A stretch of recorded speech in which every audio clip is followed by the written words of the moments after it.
Testing, testing, testing. Testing, testing, testing.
Welcome, everyone. Welcome. It's been a wee while.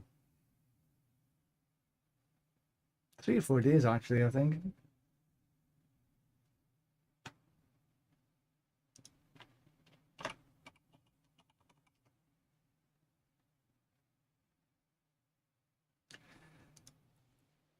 So yeah, I've been mucking around a wee bit, watching some videos, and I thought, you know, why don't I try a shield bash build? So I've got a bunch of stuff together. Most of this I've sort of already had. So I put the Godslayer on, GA for all the stats, and Master worked it into cooldown. I got a Mantle of the Grey. It's fairly decent. Rampage is the attack speed, maximum granting 11.4. It was a triple GA that I mastered worked Thorns and Thistles up into a GA. I've got some gloves here with Shield Bash. Got some Glenn's Anvil on my pants. And I'm putting resolve stacks on here. Not sure if it's the right one. I'm still running Baxe and Ignimot. Put the Northern Guard on the boots. Blocks have a chance to freeze attackers, so we've got double chance of crowd control. Griswolds, that's the same as I had on my all the other builds. Juggernaut's Covenant. Utmost Glory. Celestial Strife, because I'm running some Arbiter of Justice. That reminds me, do I have... Yeah, I don't have a great... Oh, here, Arbiter of Justice cooldown reduction. And here I've put on Crit Strike. I think what I probably need somewhere is... I've got Shield Bash size on here, but maybe I need Arbiter of Justice duration somewhere. Let's see how it goes. And I've got the Bastion of St. Matthias. And again, these have just dropped. So the shield chance, double damage, 5 to shield bash. It's a 92%, not 100, but you know, I'm okay with that. I've got the Juggernaut. Still there's the Oath. For the skill tree, just one into Clash, then into Shield Bash, just the one, and into Lay Siege whenever you have Resolve. Shield Bash increases impact size. Maxed out on guards. I maybe don't need this, I think. Riposte. I can put one more into Discipline. Core Skills gives me a wee bit more damage. Defiance, I just put another point into there. Up into Rite of Might. Thinking about putting... I'll try. I'm thinking about putting Rite of Thorns in here. Defiance or a passive always grants you Thorns and increases all the Thorns damage. So we got another point to put in still. Longevity into Renewal, Fortify. And then nothing in here. I might put it into Resolve Heals You. I'll have a look. And so we got Thorns and Thistles. Best Defense maxed out. Fortitude maxed out. Nothing into Retribution chance though. Now we went here with Condemn, but I'm still thinking about the Consecration. We'll see how the Condemn goes, because we got Condemning for the Vulnerable, but we got Vulnerable here, so I'm not sure Condemn is actually the better bet. I'm thinking that that's probably a better bet instead of Condemn. Iron sharpens iron, break the line. Heavyweight, max them out. Oh.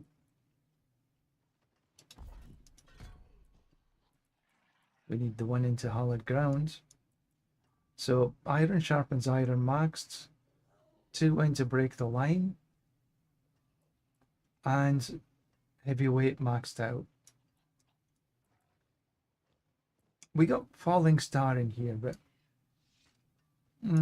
I'm still undecided about this. Maxed out arbiter into Seraph's wings, and the coat of arms is last.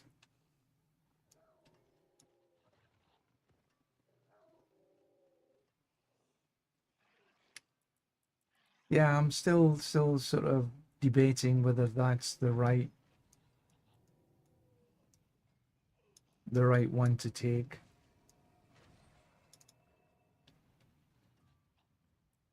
And then for the Paragons, it's pretty much, I went with Sentinel at the beginning. These will probably change. Then Undaunted. Willpower, you deal increased damage while fortified. We've taken the crowd controlled damages. Then we've got the crowd control damages, physical and block chance. And in the shield bearer, we've put honed for the crit. We haven't went down and get the thorns and max life though. Then across into the relentless board, we've put outmatch, damage while healthy, bonus to rare nodes, which is cooldown reduction, and strength and total resist. Again, I'm not too enamored by this one in here, but this is what we'll start off with, and then we'll start sort of maybe changing it around. We got Spirit in the last board, which is the beacon. At least one ally or mercenary is in, you deal damage. So that's the boards I'm going to start with anyway, just to see where we go. We'll take the sort of healthy stuff. No, we're not going to start. We'll start somewhere a bit lower here.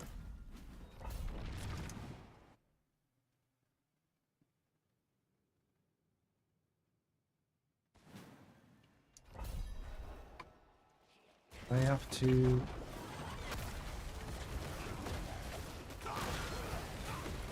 figure out how to play this, obviously, because I haven't. This is the sort of first bits and bobs.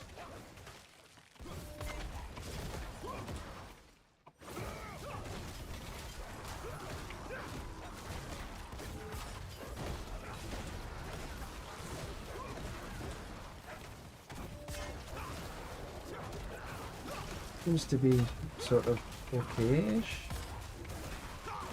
Oh, we don't need to go that, we need to go this way.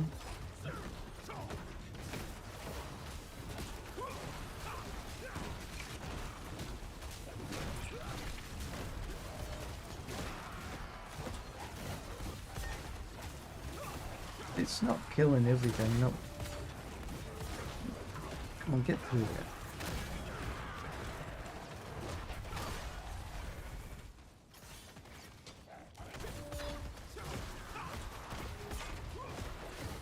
So this the falling star will help me keep up the, or it should help me keep up the arbiter form.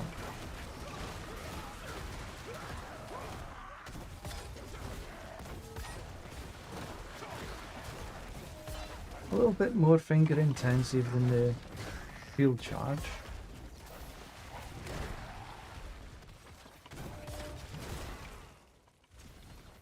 But the damage seems to be okay. So far, anyway.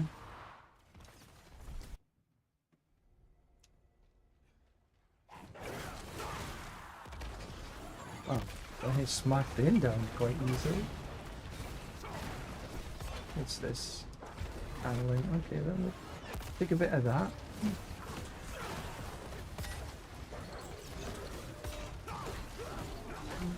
So I'm reasonably happy with the way that this is performing so far. I know it's a 79, so it's not exactly...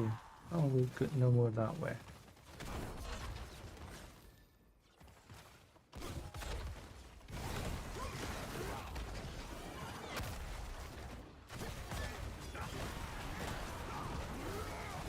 Not too shabby.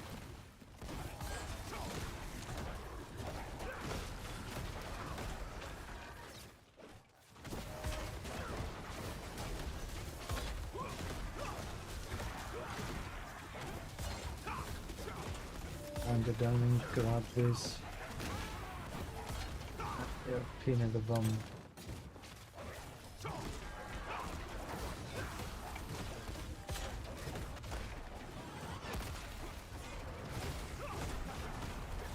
I'm getting frozen enough,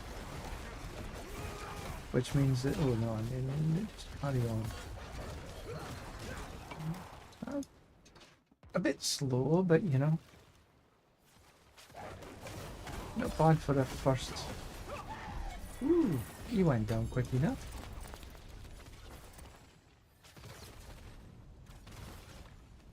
Don't really need any tributed titans. 16%, no.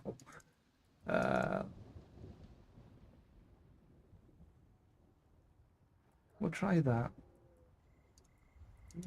We'll keep on the exploit, because I want to try the exploit. 90%, come on. 2 fails at 90%. That's not 90%.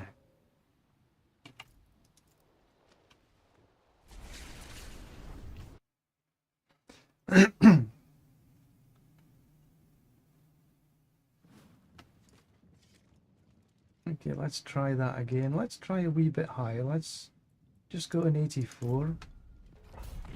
Because that performed okay.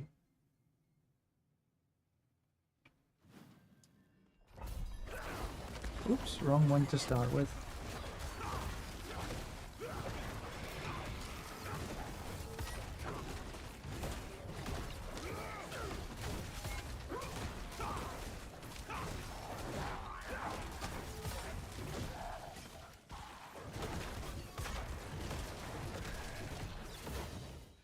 So I'm sort of playing it by ear a little bit here. Seeing which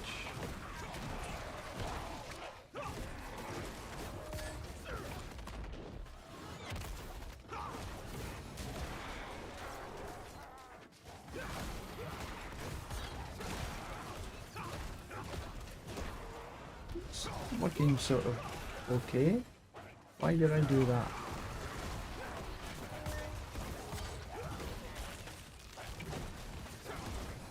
Up and down. Up and down. Okay, it's smacking here. It seems to be flashing okay.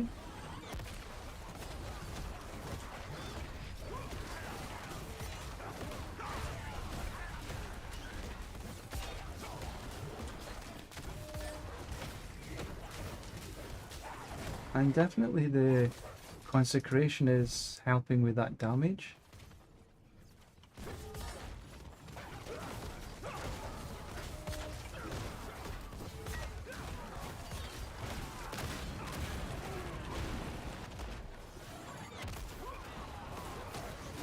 And the wild bolt, no, I don't have wild bolt, or the Godslayer helping dragging everything in.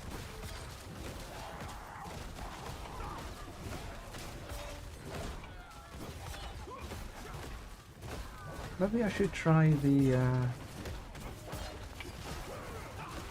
other on the on the root on the skill.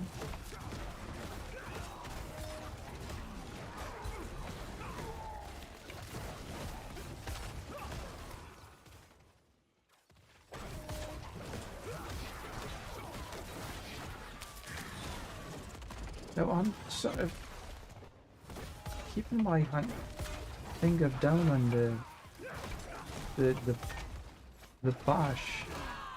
Maybe I need to click it instead of holding it down. That might be a little bit better.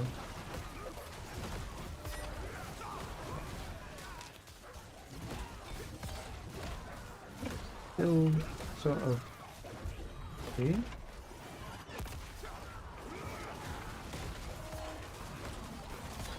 Back down and get these.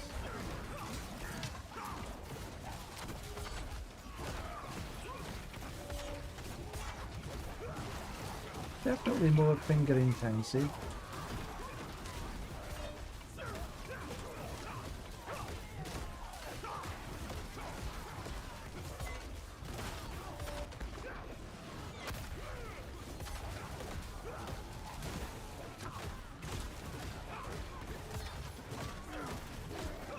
Get these ones in the middle here.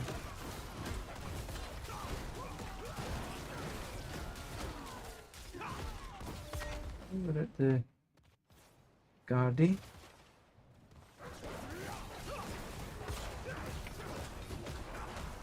Oh, he went down easy enough. Pretty good on the bosses, so far anyway.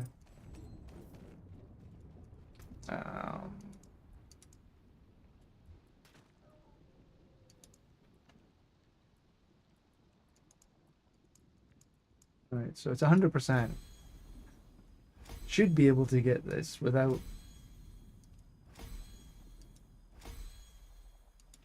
Okay. So that went okay. Because I do want to try the exploit.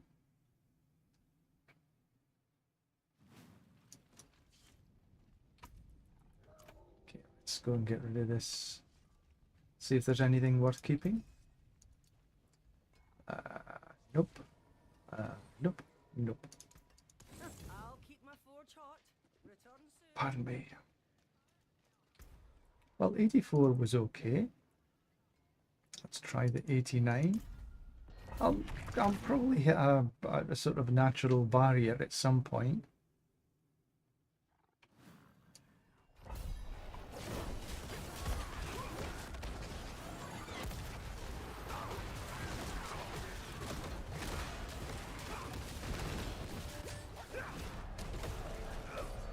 Probably get out of that.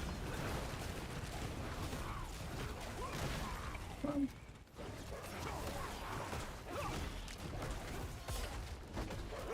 yeah, that seems to be reasonably okay. Doing good against...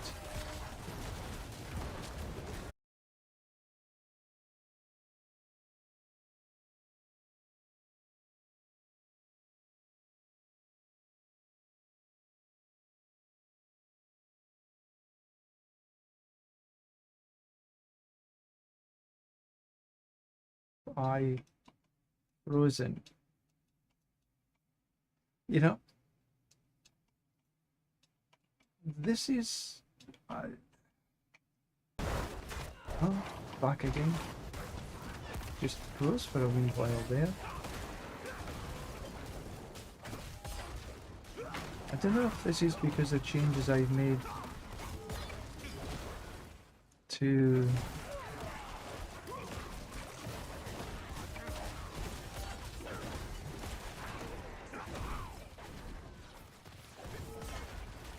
my setup.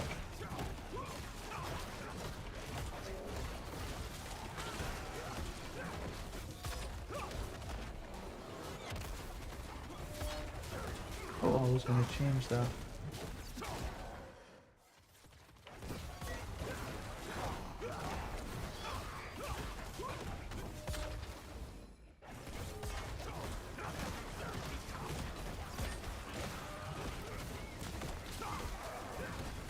Next time I'll see how we do with this.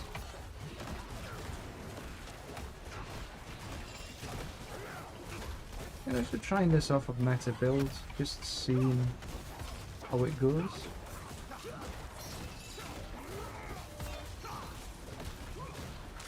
Shouldn't waste time with these little biddies.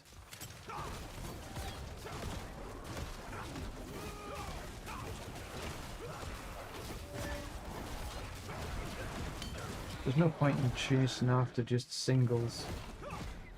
You need groups.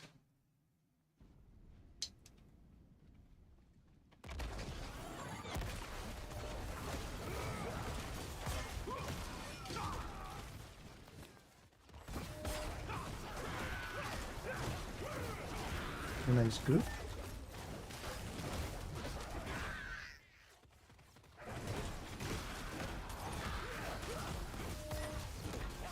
No, continue then.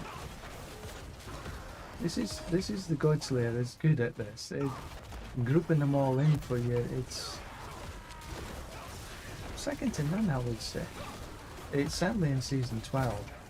Now, how things are going to happen in season 13 or you know, with the expansion, nobody knows yet.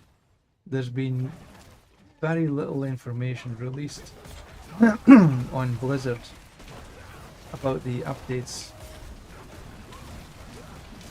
because there's a lot of changes coming. I'm going to go through the skill tree for the Warlock, because we've got that on. Well, I had a look at the GG D4 builds, and they've got the Warlock available. The one I normally in, it doesn't have the Warlock available, so I'll go through that later.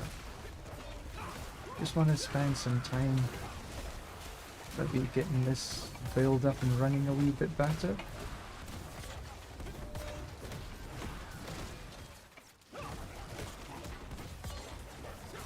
Up here, that wall just blocked everybody coming to get beaten up.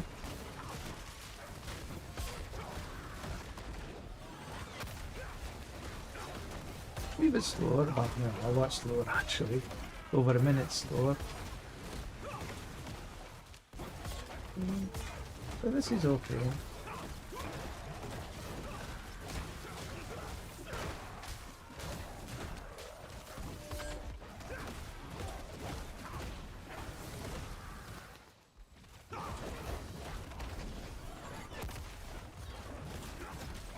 Yeah, it seems as though some of these elites are actually less squishy than the bosses.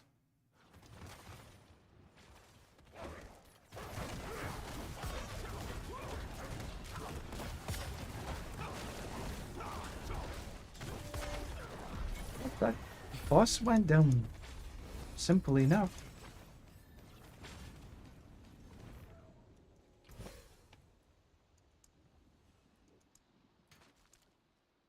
Right, 100%.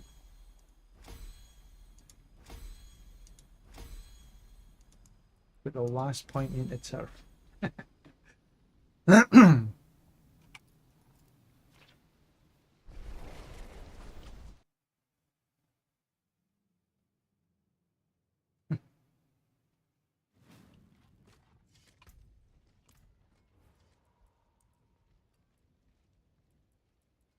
$94. Actually, this is running better than the Divine Bulldozer. For the Divine Bulldozer, I did struggle a wee bit at these higher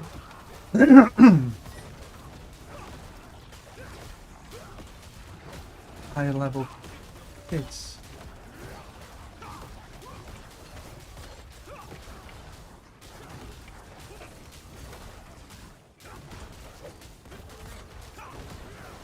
Lifelink. Let's see if we can get them down anywhere. So you're not just hitting one of them, you're hitting all of the damn things at the same time, and they deal the damage across them.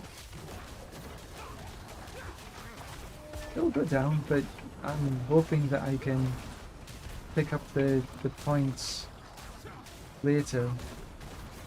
I probably should have just left these. They're down.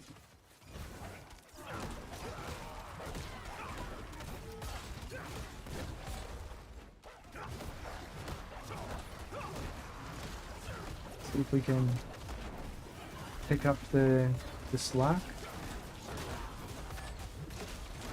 Hopefully we don't have too many more of these life links.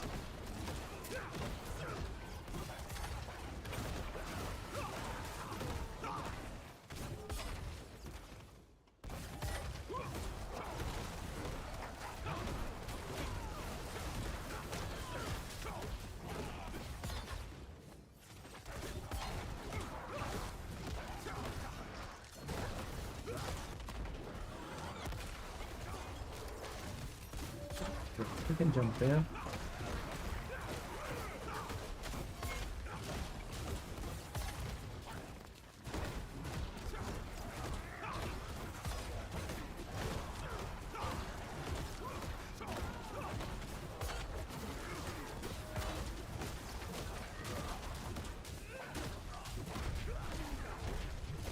Come on, down we go.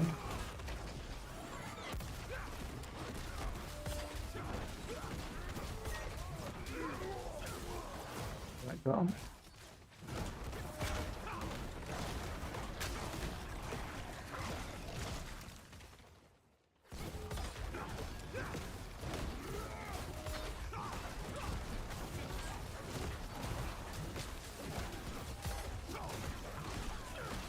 Getting frozen to the bits here, aren't they?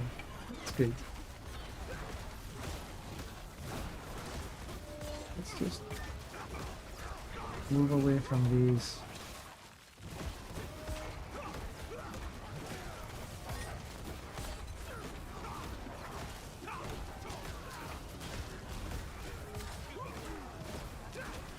So okay. Now this is not min-maxed by any way, means or form. It's just my sort of first stab at a lot of this shield bash.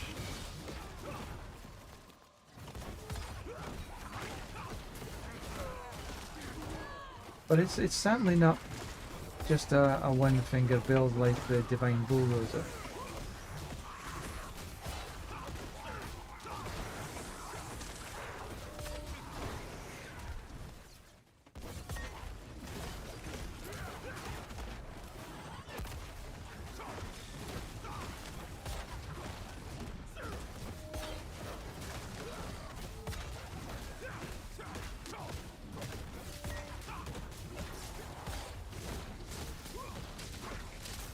I haven't run a sort of Arbiter build for quite some time, so this is a little bit new for me as well.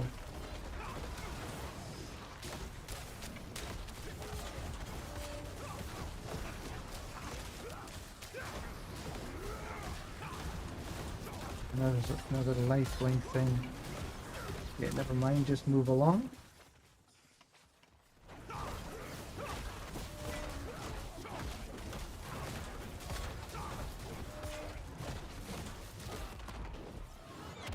So that was so okay. I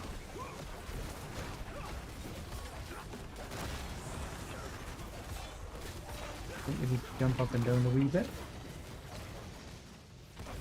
There we go. A bit of lethal, we'll take that.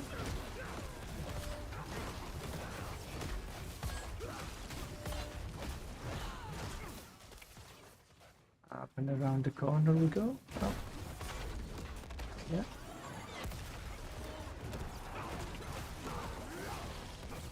Oh, there's the boss. We're not too bad. Just another minute or so. We'll see how long it takes for the boss.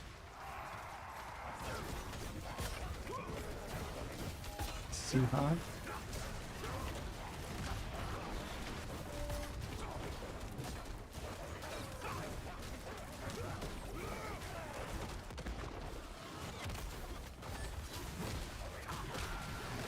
So obviously she's taking a wee bit longer.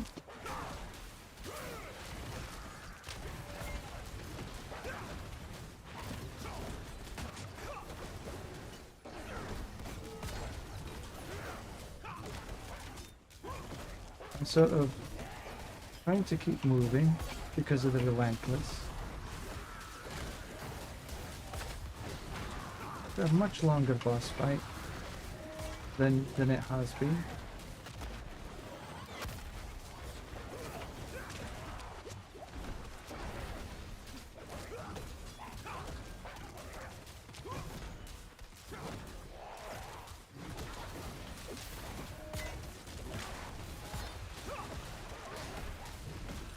And sort of,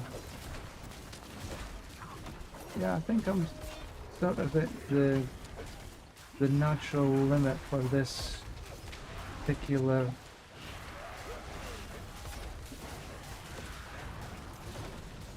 oops.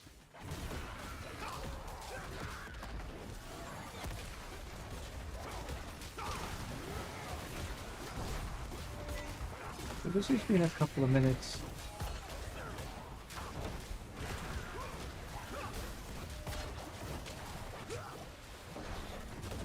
We should want to be downing her a wee bit quicker than this.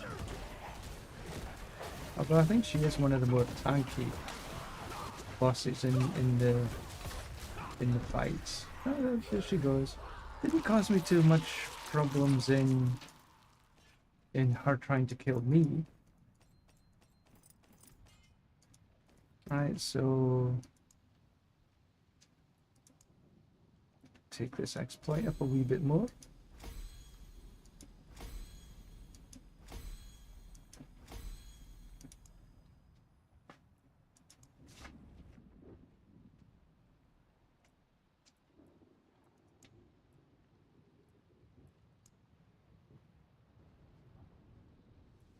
There's damage to, yeah, I'm thinking damage to clothes as well.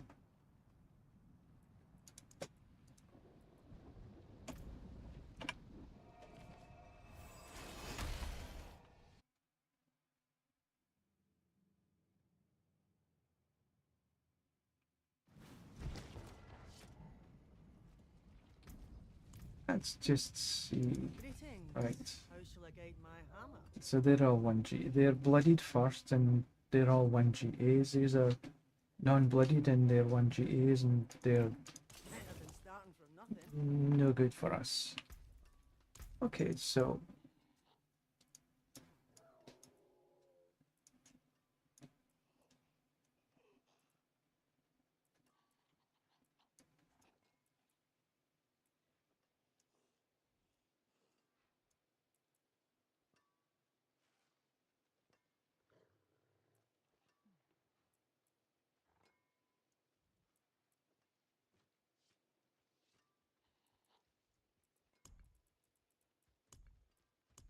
see what we could do here. If I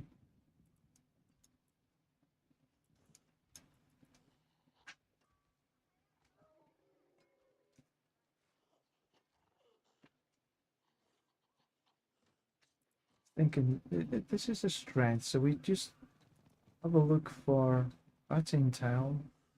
That's challenger is strength, 100% bonus to all the normal nodes.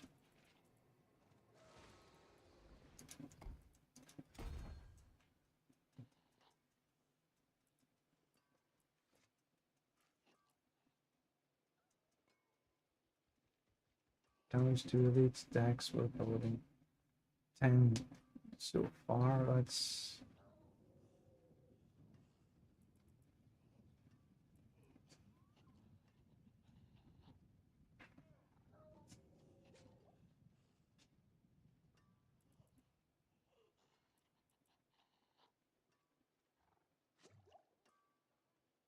my chip.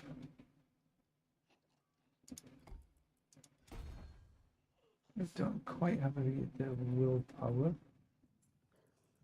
we could just where is the willpower? Where is willpower?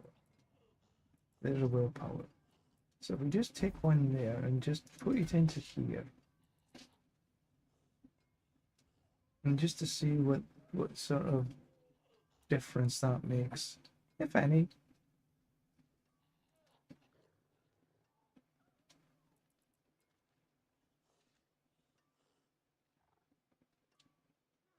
Because this is physical damage.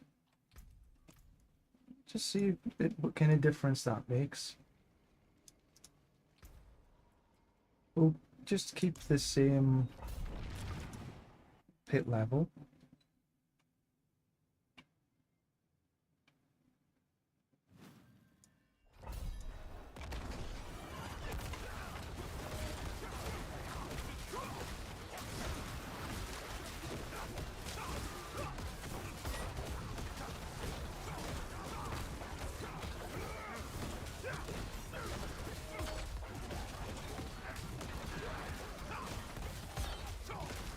Too bad, I suppose. I should leave these alone though, because it's taking up a wee bit too much time. These ones.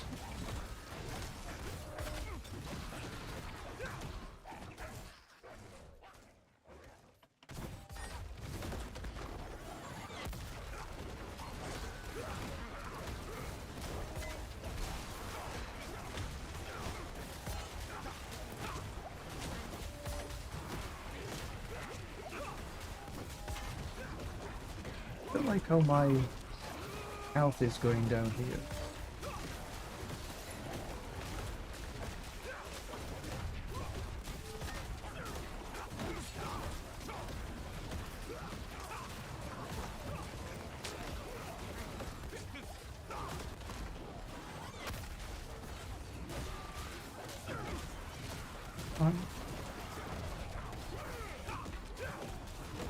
Let's go on.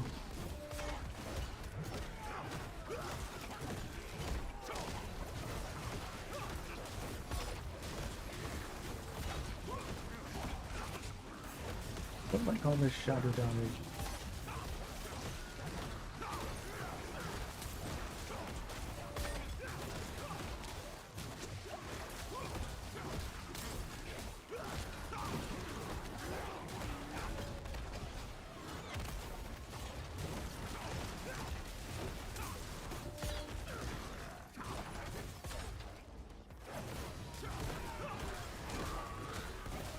Still, it's sort of doing okay.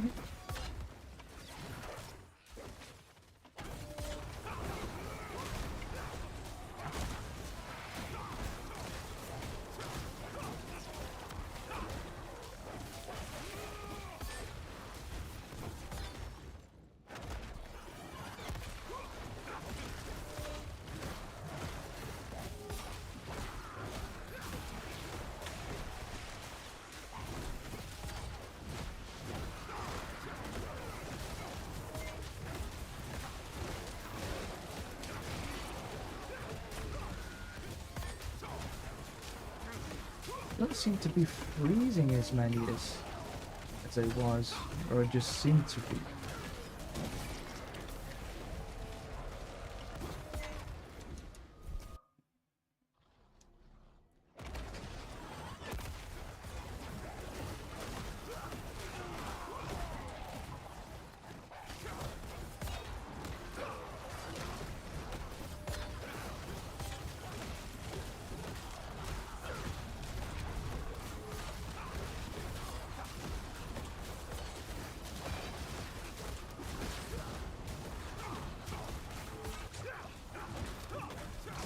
Don't get down. That's the way.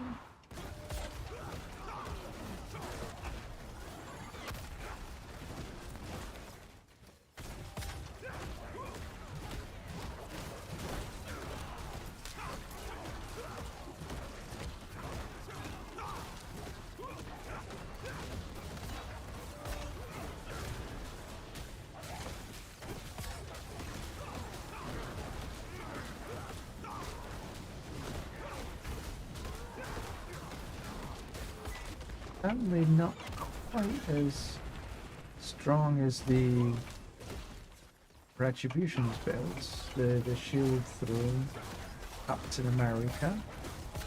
Not quite yet, anyway. That is a wee bit hard to beat.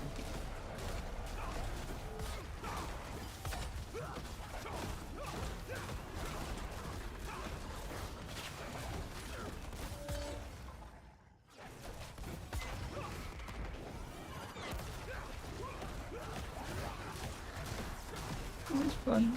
This works.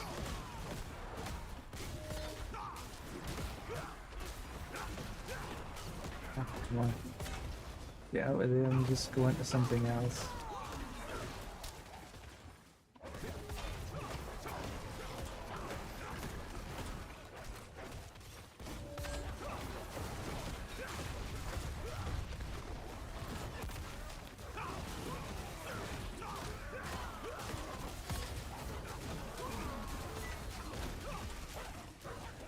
Jump up here.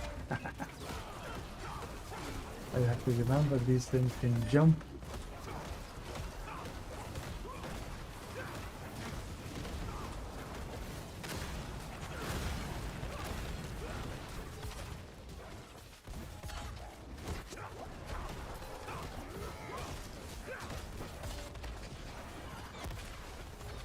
Even I'm a little more squishy using this. Uh-oh, there's the boss. Or it's just me. Oh,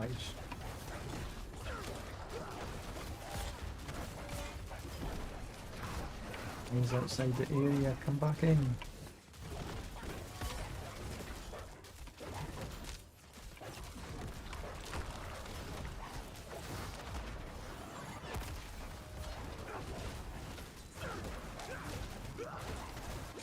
I need to, this is...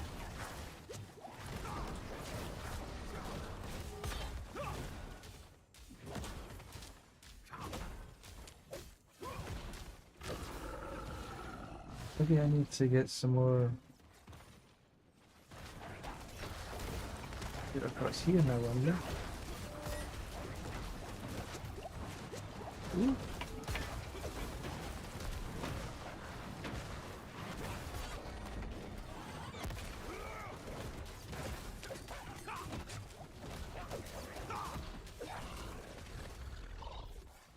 Where'd you go? Where'd you go? Where'd you go?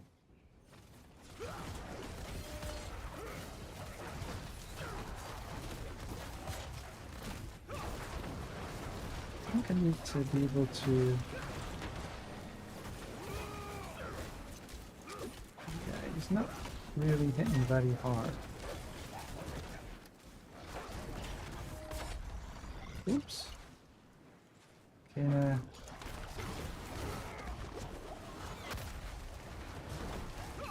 running out of...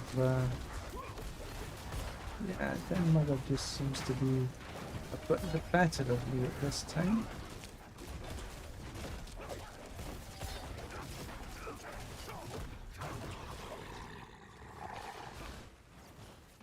And I run out of...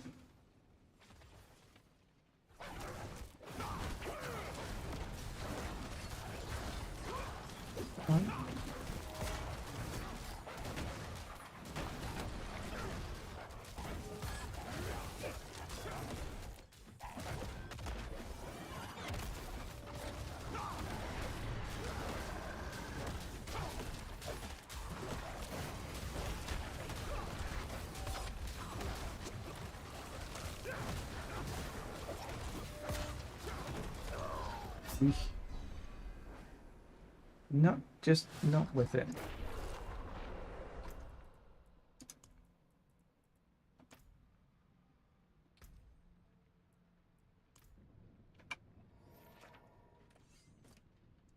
Oh, let's give it one more try.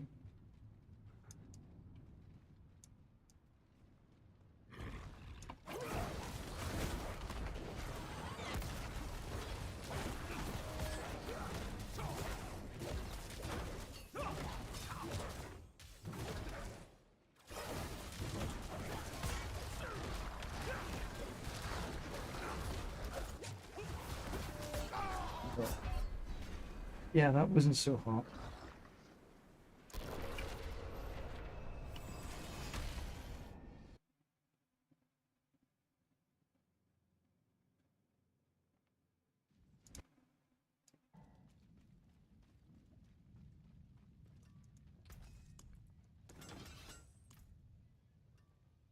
Oh, you know what I did? I ran out of medicine. That could have been one cause.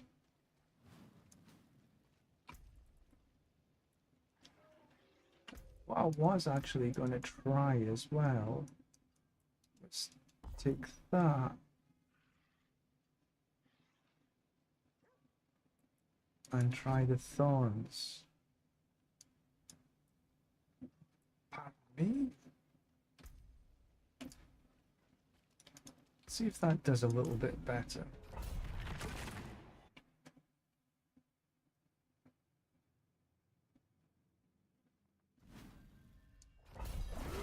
Oh, wrong one.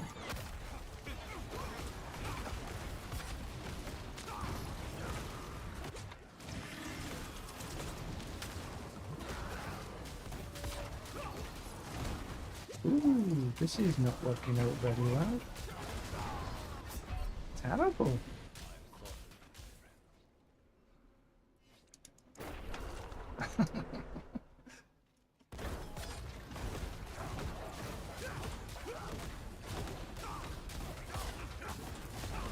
So you try some things and you just see if they work, and you think they're going to work, but in actual fact, ooh.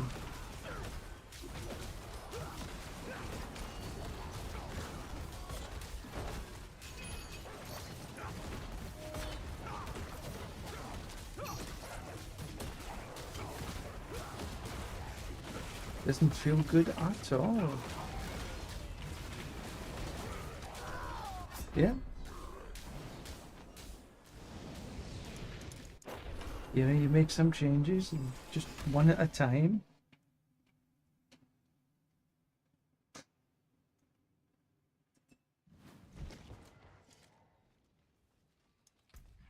So I will not do that. We'll try a little bit more healthy, baby.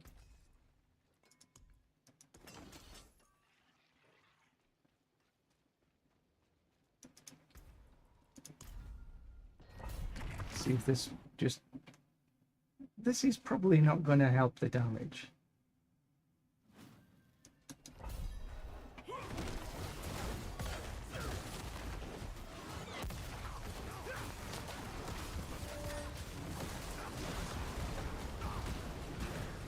Yeah, I'm not sure if the change in glyph is actually helping though.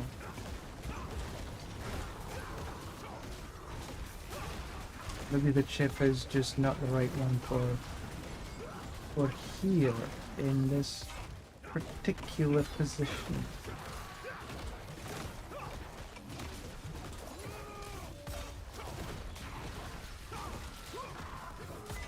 Let's try see what we can do though.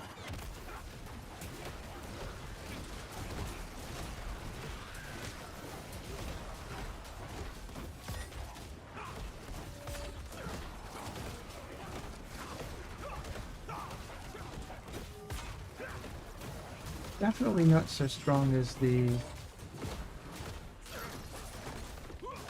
Captain America builds.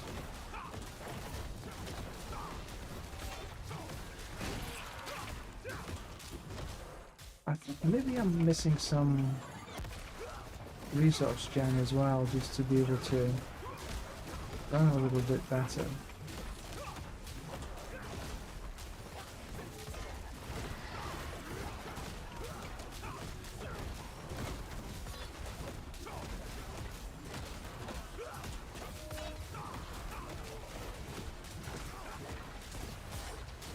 Maybe the Undaunted was just a little bit better instead of the chip in this particular position.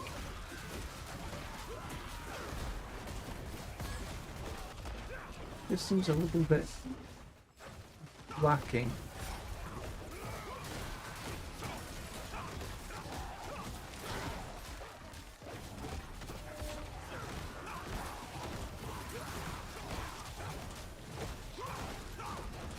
Let's get back and get these ones, shall we?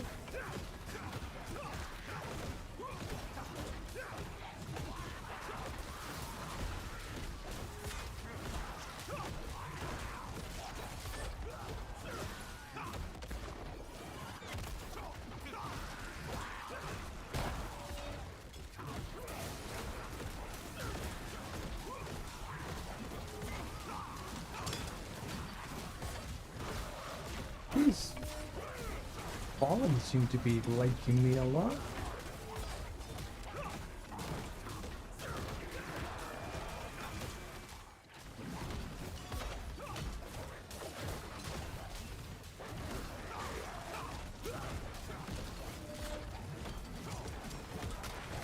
I'm not that one.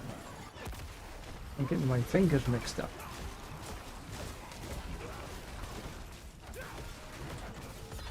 Over here.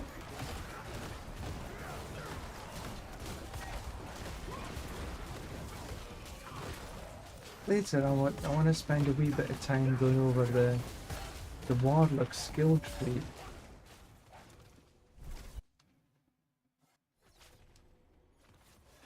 Because it's a week or so before the season starts, a little bit more than a week.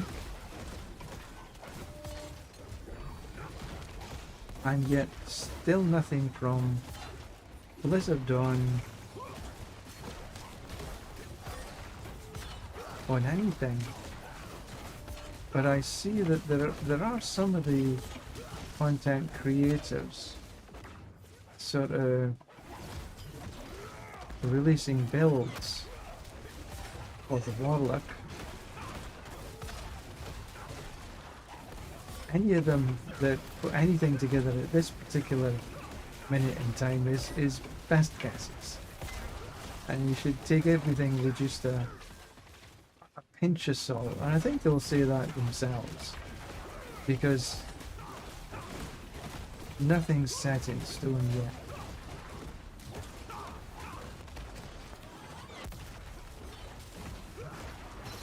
Go on, get you down.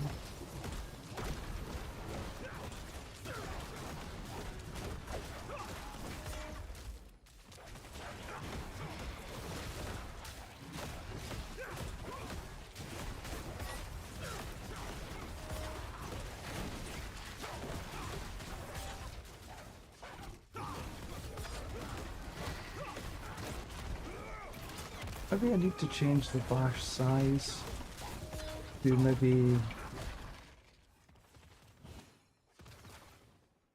we need to go downstairs.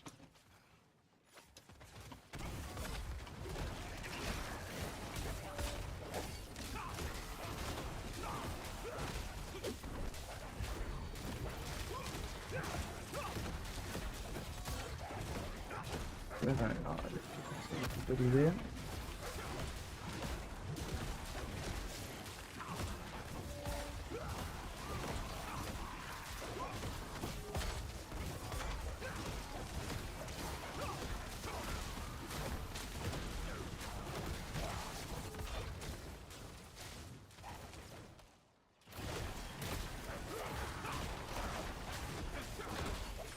See the animation for the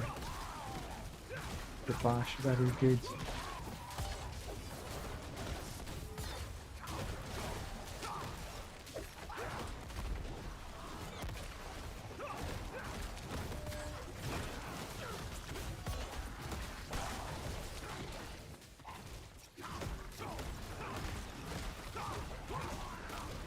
Okay, so it's there.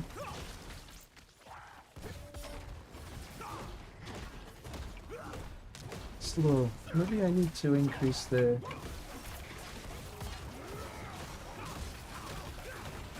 Maybe change this. Maybe change to the start of the sky.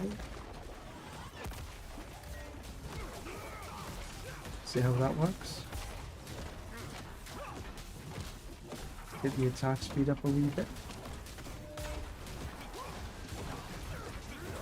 Ooh, heavens almighty, what was that? I never noticed what took me down there. I think it could have been And shadow damage.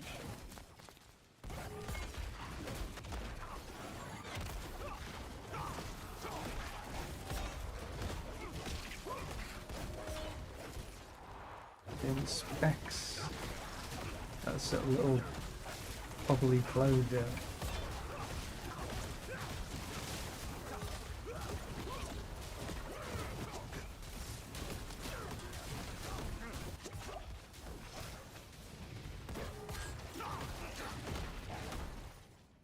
Well, we're through to the boss anyway.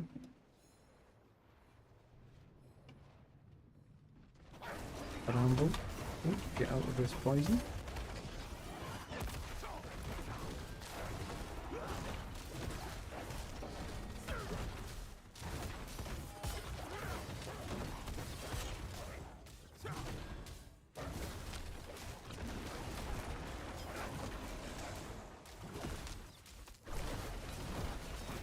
Full power on my iPad.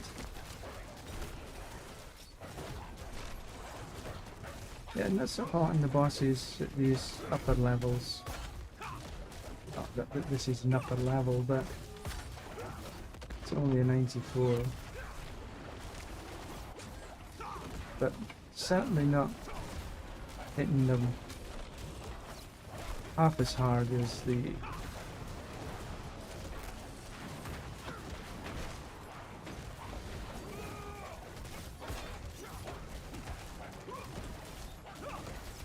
Field of Retribution Captain America builds.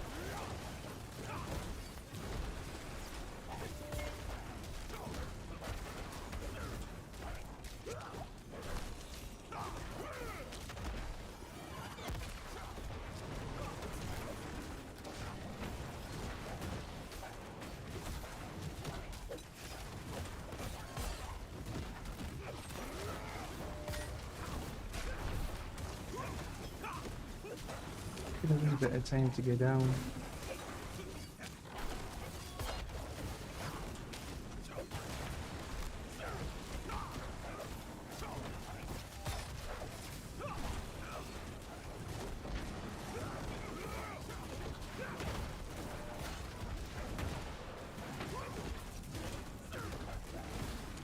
Might get there though.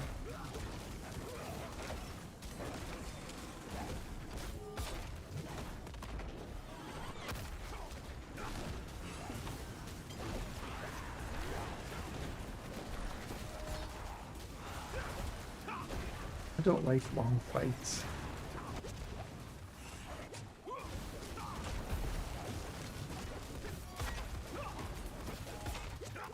I tend to get bored and sloppy.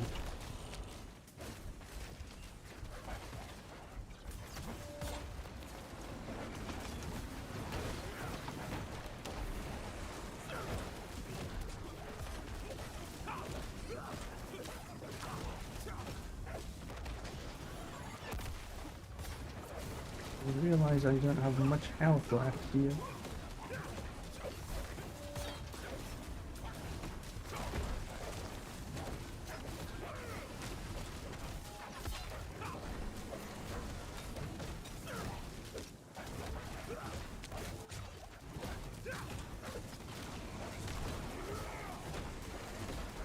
This fight has been way too long. Ah! Oh no. After such a long fight, thinking I got him, and he got me in the end. Okay, I just need to put my iPad on charge.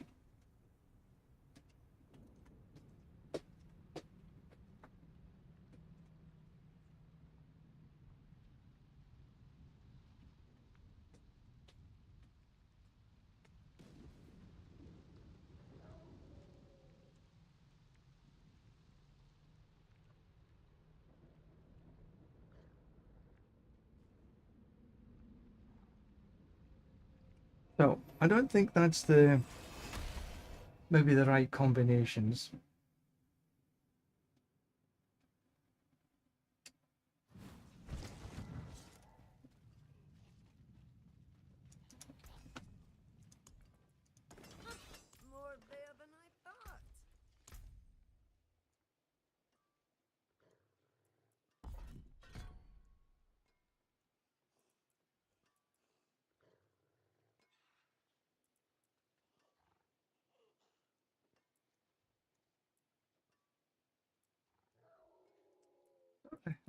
Still humming and hawing about that.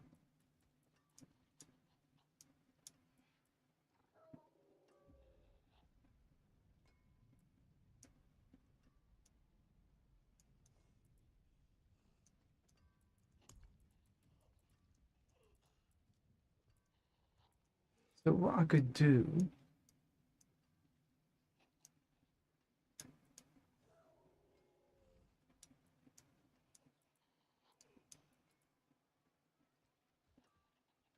undaunted in there, horned, ship, spirit.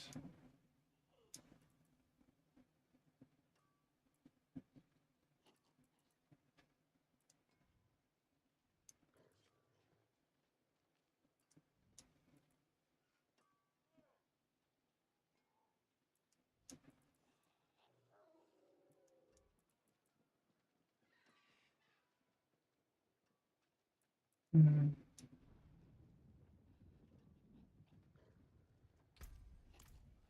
I'll think on for a wee while. Okay, so what I want to do, I'm sort of want to take a look at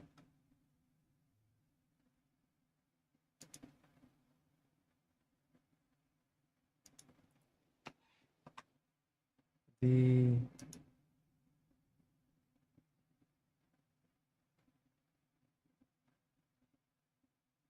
where am I? Where am I? Where am I? There I am.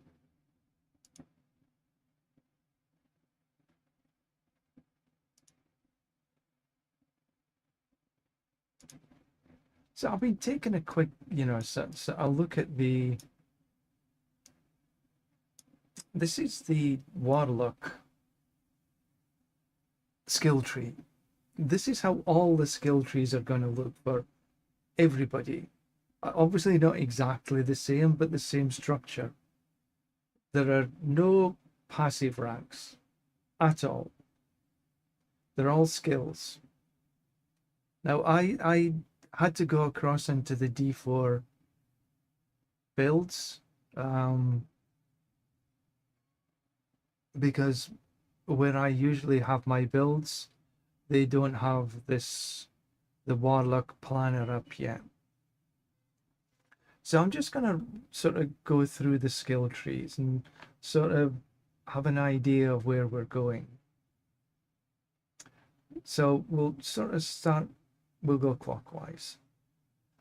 Command Fallen. It's a basic demonology lesser demon. Summon a fallen lunatic that charges your target and explodes, dealing 80% damage. You generate 10 wrath, and a lucky hit is 30. So, Molten Bomb, basic occult hellfire. Lob volatile lava at an enemy, dealing 75% damage. Wrath generated 10, lucky hit 27. A little bit less lucky hit, a little bit less damage. Doom, Wrath generated 10, which is the same. Lucky hit 20%, which is a little less. Burst a sigil on your enemies, hexing them and dealing 50% damage, which is a little bit less.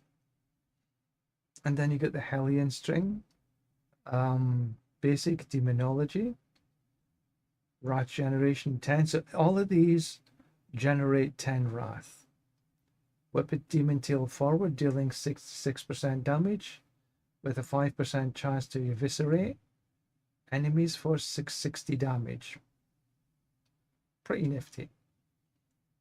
Now, I quite like this Command Fallen though, because I've got a sneaky suspicion that resource gen is probably going to be, because the Warlock has got two, Domination and Wrath. So all of these will generate Wrath, but not many of them generate Dominance. I've had a quick look at the skill tree, and there's not many that can actually get your domination up. But here, every 15 times you hit enemies with Command Fallen, you gain 1 dominance.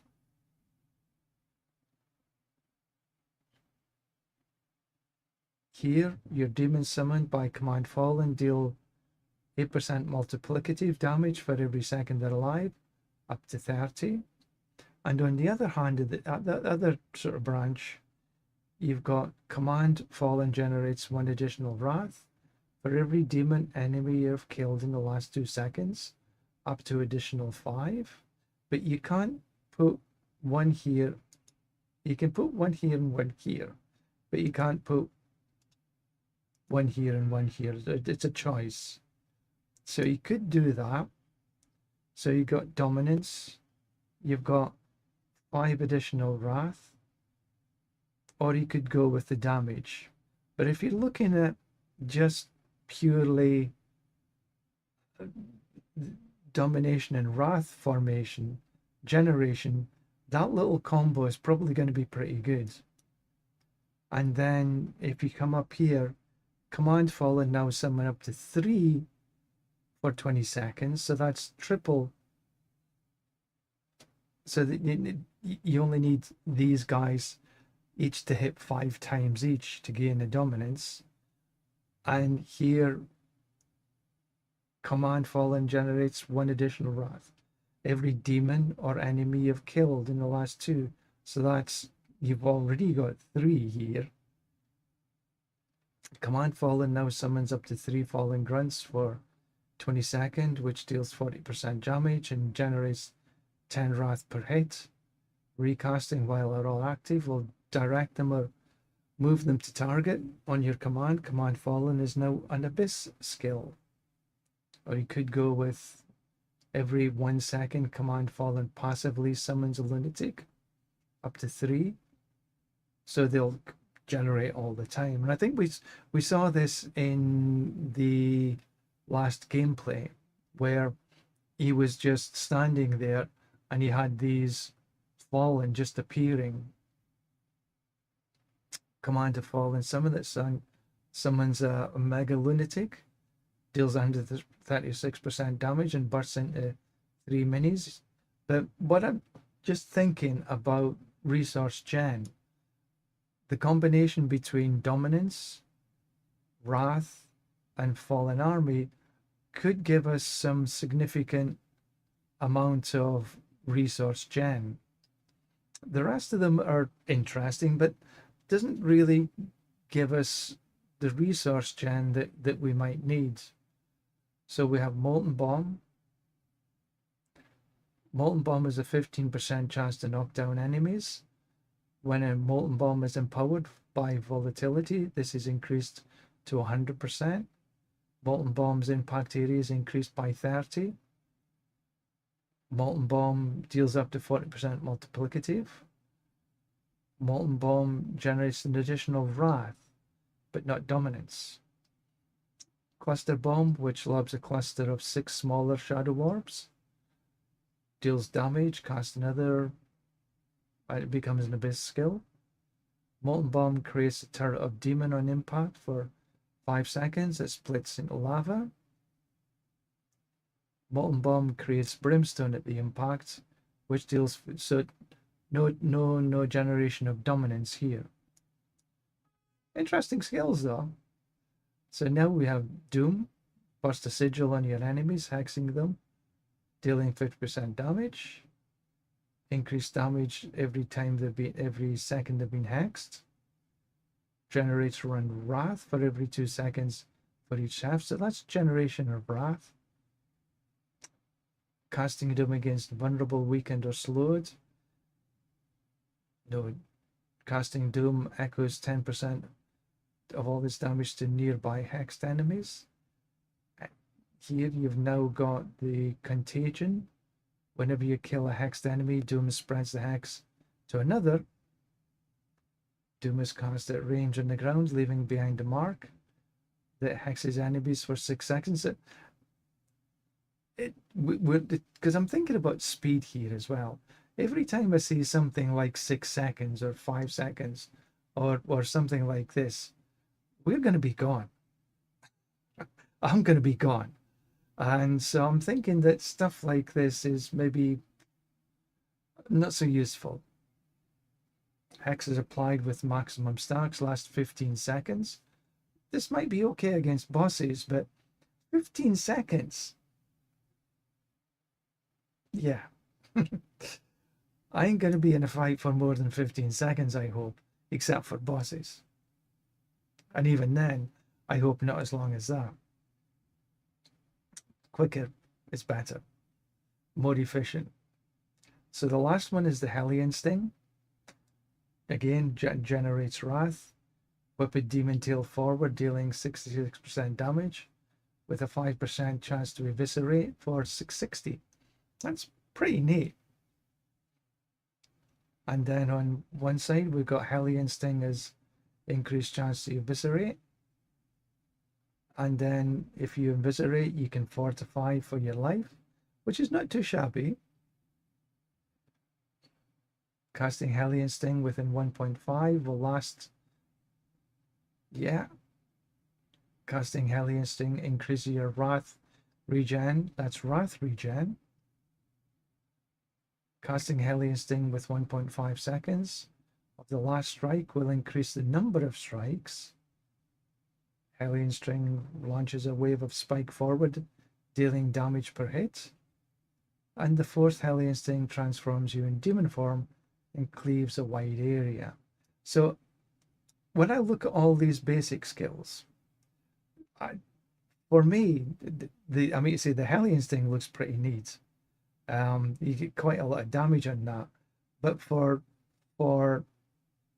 regen, this is the one that's this little combination here seems to be the one that'll probably give us the best wrath and domination, because you'll need both of them. And the domination is the one that takes the longest to actually regenerate. Now, if we come back into the core skills, we got Umbral Chains, Hell Fracture, Bombardment, Dread Claws, and Blazing Scream. I like the idea of this Blazing Scream, I have to say. Send forth a demon skull, dealing damage as it travels. Umbral Chains, send forth a shadowy chain, dealing 80% damage along the way and linking up to 2 enemies. Hell Fracture. So this is basic demonology, lesser demon, and the Fallen Army doesn't change into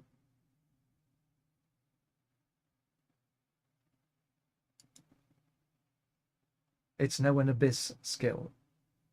So I was just checking there.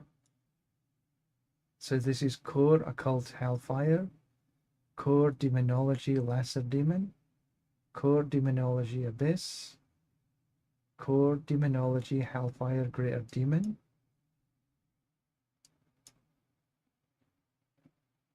So this is the sort of skill tree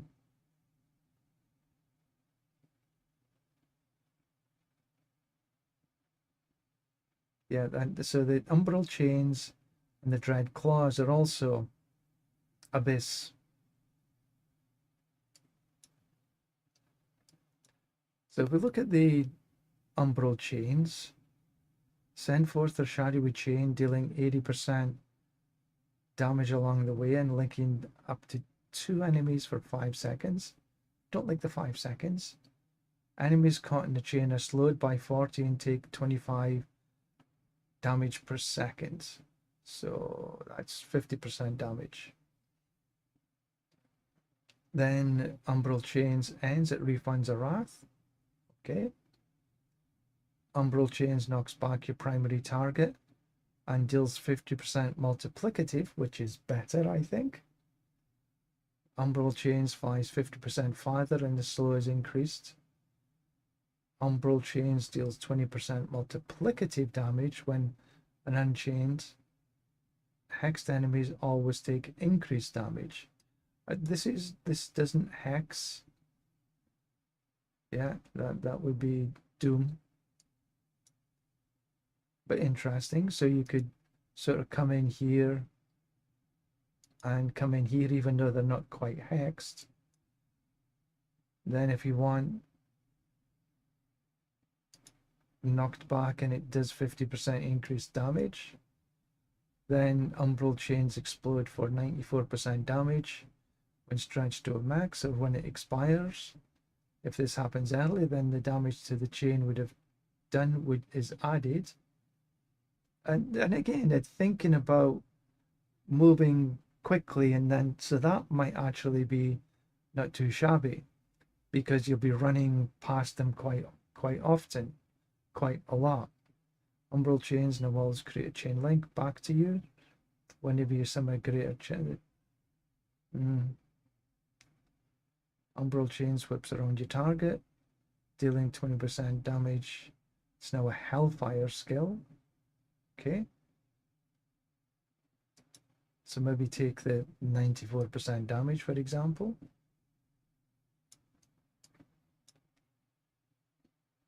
Dread Claws. Burst forth 4 shadowy claws, dealing damage. 50% multiplicative with his first claw, and when attacking from stealth, all claws gain this bonus. Dread Claws make enemies vulnerable. Each second gain 20% multiplicative for your next Dread Claws, up to 100%. That's pretty big. Killing enemies or demons with Dread Claws reduces the cost of the next by 10%, up to 50%. So if you're killing a lot, and the Wrath cost here is 30, Wrath cost here is 35. Not bad. Sends 4 additional claws and deals 30% multiplicative. Dread Claws are cast around you, dealing, okay, 1 stack of Shadow Form, also conjunct claws around your most recent greater demon summon. That actually might be pretty good, because if you're running quick and these are sort of whopping around you,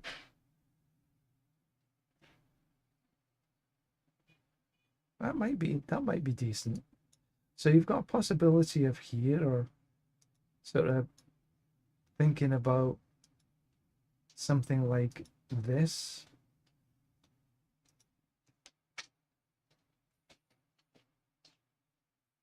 Thinking of maybe taking the vulnerable as opposed to, but you could take the vulnerable.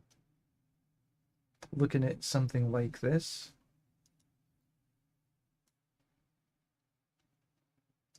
Because your Wrath cost is 30. It's a little bit less than the Umbral Chains. What I'm thinking that sort of the Umbral Chains, then you're dashing along, and as a stretch, they explode behind you. And here you're sort of dashing along, and then you've got the claws running around you as you're going through, dealing your damage. So that's a couple of possibilities there that would probably, because they're abyss skills, maybe come into filling in with this quite nicely.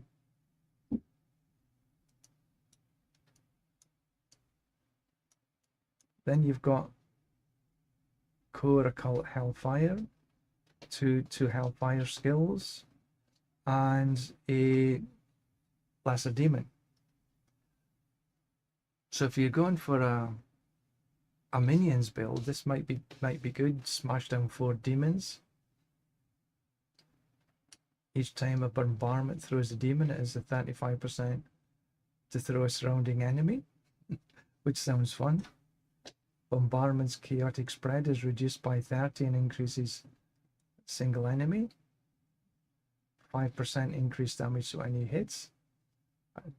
Throw additional demon. Each cast of bombardment within 3 seconds calls on more demons, up to 4 additional. Each bombardment has a 40% chance to leave mutilated demons for 6 seconds.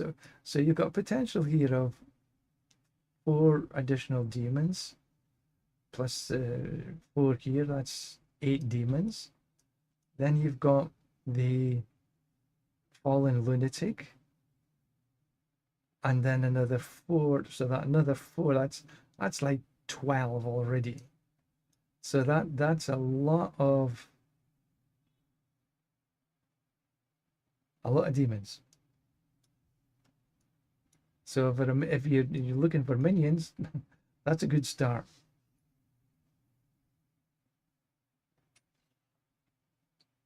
Then we got Hell Fracture, Core Occult Hellfire, into volatility. So this summon the fire of hell to fracture the ground, dealing damage to enemies in the area. Sounds a bit like Earthquake and the Barb. Fracture remain for 15 seconds and explode up to 2 more times. Again, this is 15 seconds. The only thing I would say that for me, this would be good would be on bosses.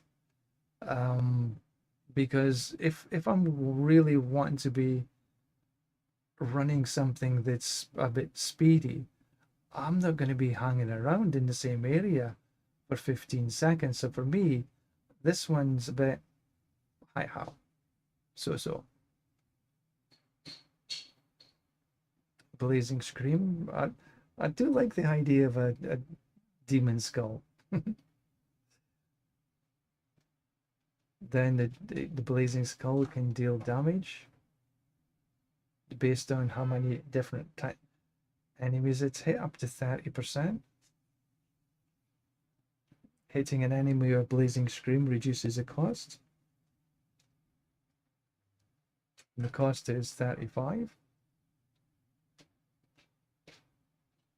I like that one. Skull Splitter shoots out smaller skulls that seek enemies and deal damage. Blazing Scream now orbits you for 10 seconds. Skull deals 805 and extends demon form when it hits its enemies. Channeling increases the orbit speed by 150 and refreshes. That's actually maybe not too shabby either. Blazing Scream now seeks your target location 5, dealing damage and making enemies vulnerable. Channeling redirects the skulls and refreshes. So this can be a channeled skill.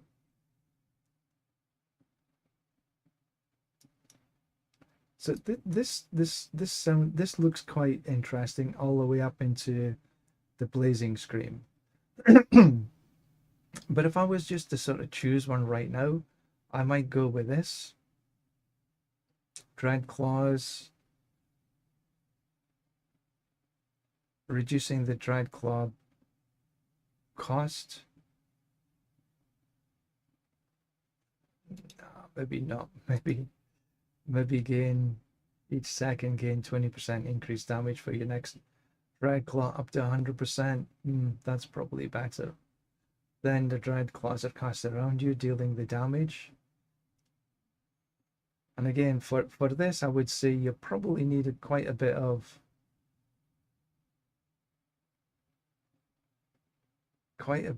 resource gen. So if we sort of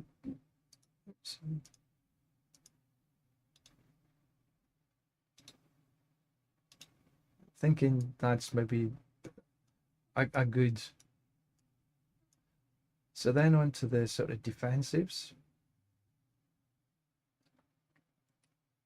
So we've got Wall of Agony.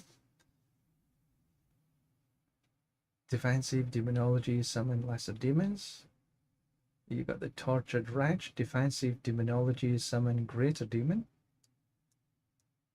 Dark Prison. Defensive Occult Abyss. Nether Step, defensive Occult Abyss mobility.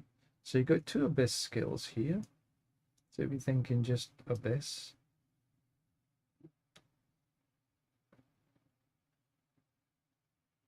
That's a lesser demon. This is a greater demon.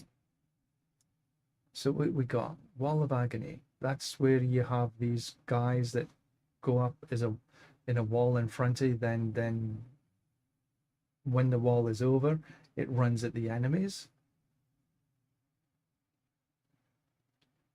Every hit from the Wall of Agony has a 20% chance to knock down. Wall of Agony's cost is reduced by 50 but increased by 10% for every demon you have active. And if you've got a lot of demons active, that could become really quite expensive. So probably not a one to use if you're running a lot of demons. On the bottom end, you got Wall of Agony deals 2% multiplicative for every point of dominance you have. And I don't know what the maximum that you could get. Wall of Agony now only spawns 3 demons, but it's reduced by 50, okay? Wall of Agony expires, demon brutes remain for 5 and attack nearby enemies. Wall of Agony is summoned into a cage and pulls enemies inwards. Wall of Agony is summoned by an encircling that knocks back enemies. Yeah, I don't think I'm going to go for that one, really.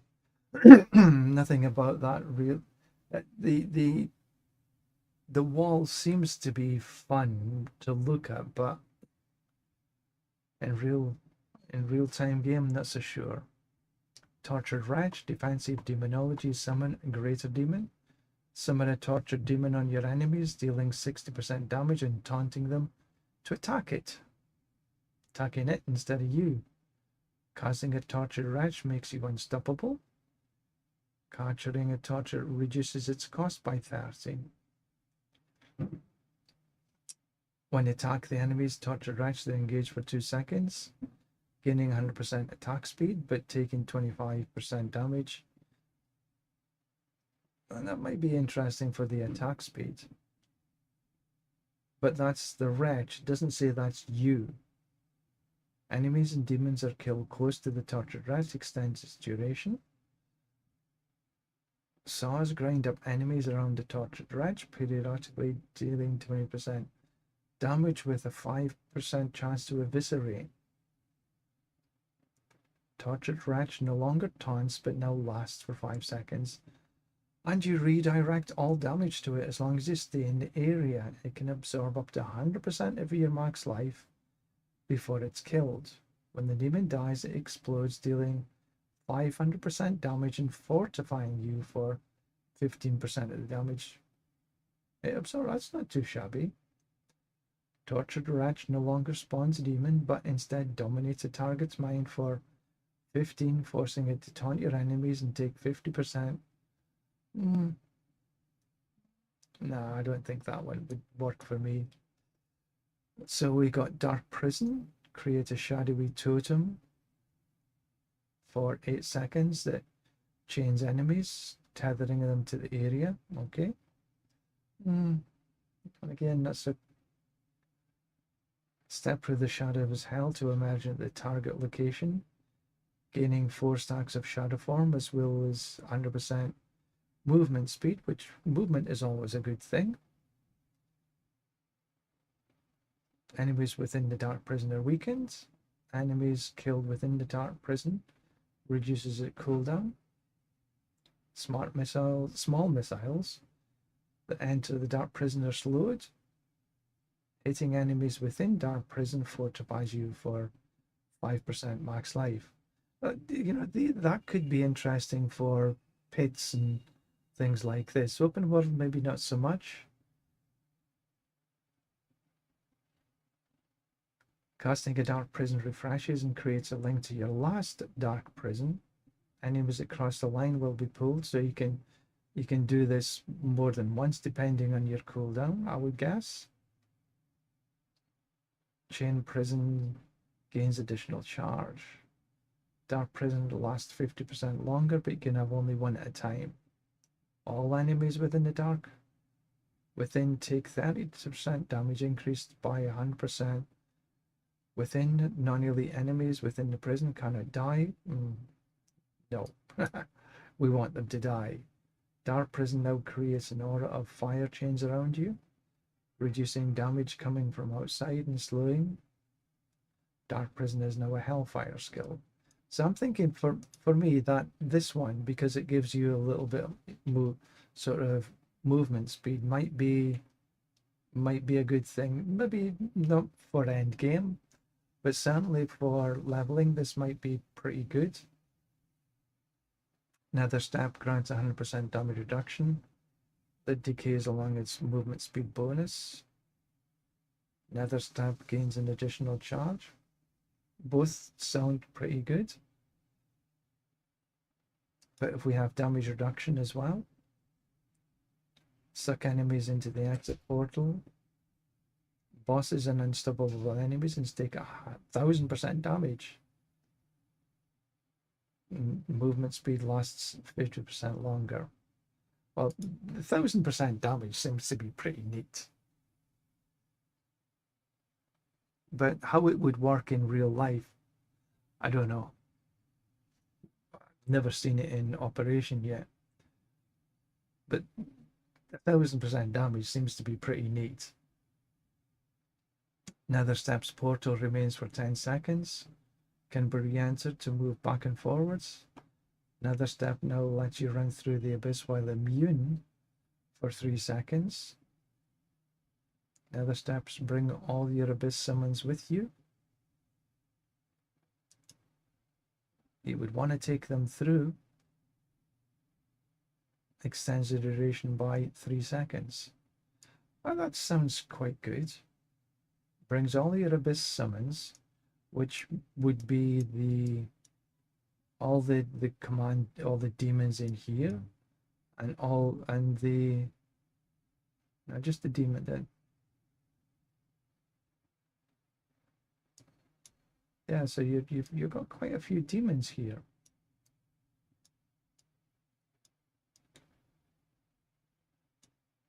So now we're into the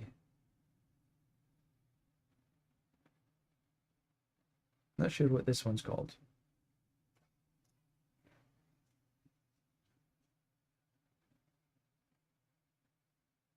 Greater demons.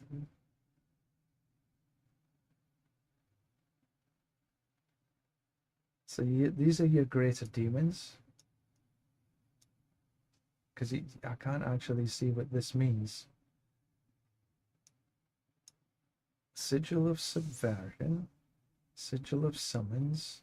Sigil of Chaos. Then I'm guessing these are the elites. The ultimates. These are sigils. And these are the archfiends.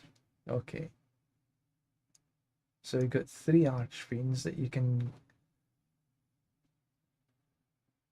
demonology summon greater demon, hellfire, and abyss. So if you want to stick with the abyss, you'll be coming into profane sentinel. Summon a demonic eye that focuses upon enemies with a beam that makes them vulnerable. I'm not so keen on just a beam though. Profane sentinel only when it hits a single target. Induces your lesser demon skills to make enemies vulnerable. Okay. 25% increased damage. Its blast area is reduced. Sentinel beam is 25% larger. The longer profane sentinel is locked onto the same enemy, the stronger it becomes. That would be good against bosses, but everything else, probably not. Multiple sentinels but can no longer redact it. Well, actually, that's not too bad. In fact, that's probably preferable. No longer direct their gaze, so they'll just smack everything. A direct dealing damage transforms in demon form. Profane Sentinel is now a Hellfire skill. And the rest of them, Rampage. Summon a rampaging beast that smashes wildly, dealing damage per hit with a 5% chance to eviscerate, or a massive 2,560 damage. Big damage numbers. Killing an enemy or demon with Rampage increases the damage by 20% multiplicative for 3. Casting Rampage compels your lesser demon skills to generate 0 wrath per hit for 5 seconds. So you lose all your wrath generation. That doesn't sound right. Rampage is a 100% chance to eviscerate elite enemies that are not already eviscerated. Smashes your lesser damage to fortify you. Well, that's actually not bad for 2% max life. So that's a possibility of. So you got damage there or fortify here. Each strike from Rampage sends a second smash forwards. Rampage summons a larger demon that deals 50% increased damage. Recast to command the demon to leap around the battlefield, dealing 192 damage. Rampage is now an Abyss recast. Cool. Rampage is now a direct leap attack, transferring me into demon form for 5 seconds, and it's a Hellfire mobility. Well, actually that, like this, and then into that sounds fun. Infernal Breath. Summon a demonic head for 7 seconds that breathes fire on an enemy. Enemies permanently take 1% increased damage from Infernal every time it hits them. Infernal Breath infuses your lesser demon skills to grant 1 second of volatility per hit. Expensive damage. Infernal Breath deals 140% multiplicative increase, but costs 100% more, 100% more dominance. So you do need your dominance. So your dominance cost here is 10 already. So that, I don't know how quickly that would regenerate here. If it's quick enough generation, that's pretty neat. Infernal Breath deals 2000% multiplicative. Oh wow. Infernal Breath is a channeled fire breath attack, transforming you into demon form. At the end of Infernal, the demon explodes, dealing 200% damage. The damage is increased 10% multiplicative for each time the demon breath hits enemies. Infernal Breath summons a large demon for 15 seconds. Recast to aim blast enemies 3 times for 315 damage. Again, this is not bad. Tyrant's Grasp. Summon a demon hand that pulls enemies away from you. No, don't like that one.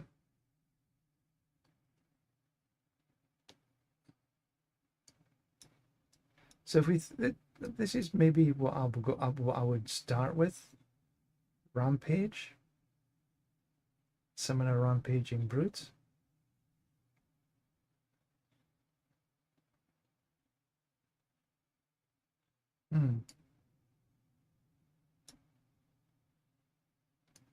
Then coming down into the sigils, there's 3 sigils here. Sigil of Subversion. Create a subversive ritual for 10 seconds that hexes enemies. Killing 8 enemies or demons within fuels a ritual to send forth shadowy trails for 8 seconds to grant you 1 stack of shadow form every second while in them. You can have 3 trails active at once. Sigil of Subversion trail grants you 50% increased movement speed while you're on them. Sacrifice 2% of life to instantly trigger each subversion kill. Costs up to 40%, 8% total. Okay. Slows enemies. Placed at long range. Okay. More speed sounds good. Subversion trails now last 50% longer and extend away when you near their ends. While within a trail, your shard of arm loses no stacks while moving. Sigil of Subversion. Teleport non-enemies back to the ritual area. Creates trails that deal damage. Is now a Hellfire skill. Interesting. Create a binding ritual for 10 seconds that extends the duration of your summonses. Killing 8 enemies or demons within fuels the ritual. To summon a demon for 20 seconds, which attacks nearby enemies, dealing 60% damage per hit. You can have up to 3 demons.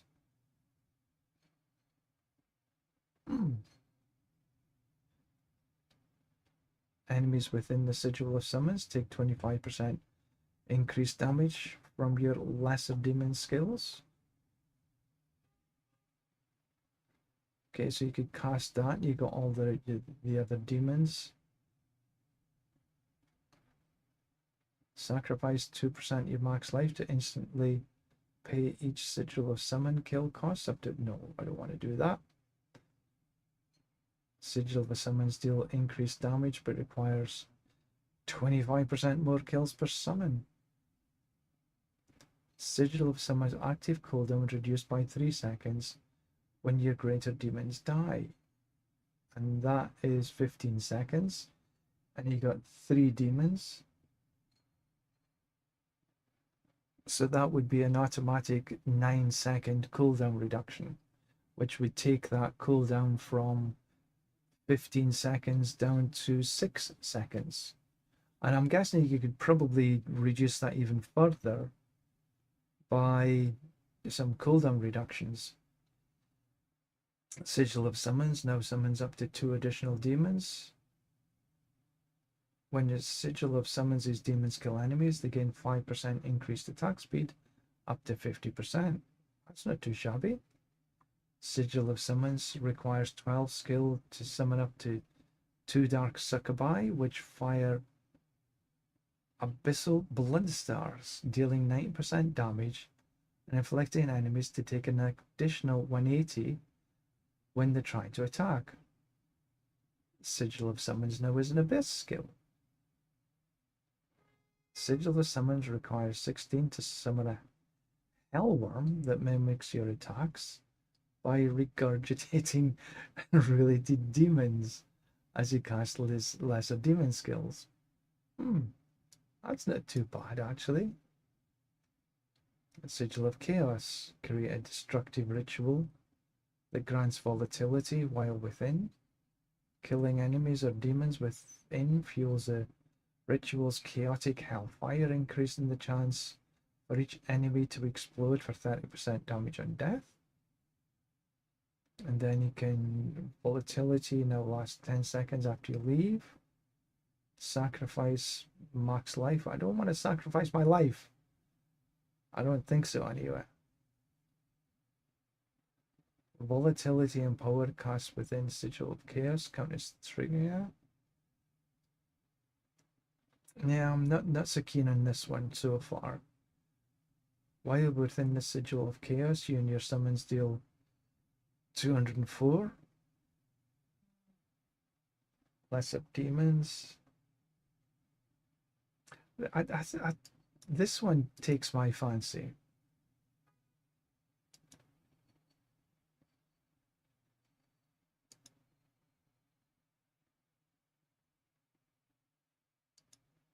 That sort of takes my fancy a wee bit there.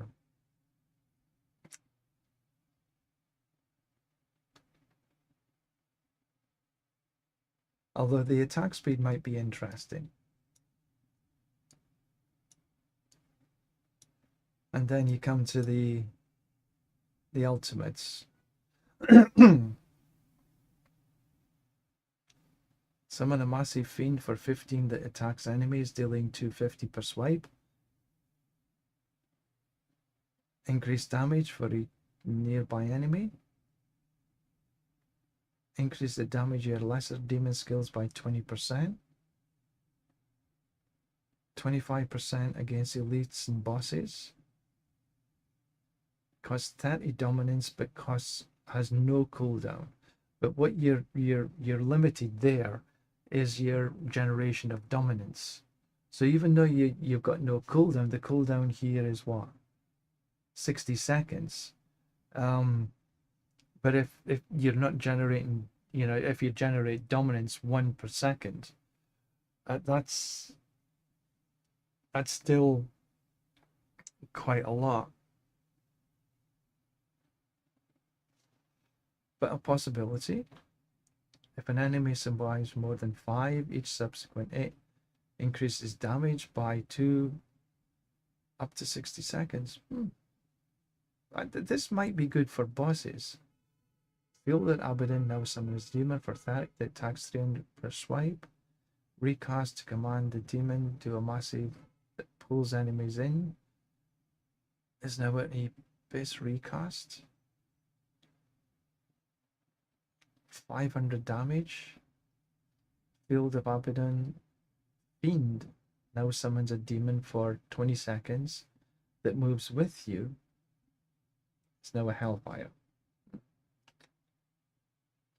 Coming across Metamorphosis. Transform into a demon. You gain demon form, all archdemon form skill variants, a special melee basic attacks that deals damage. An overridden skill will be at least the same as my...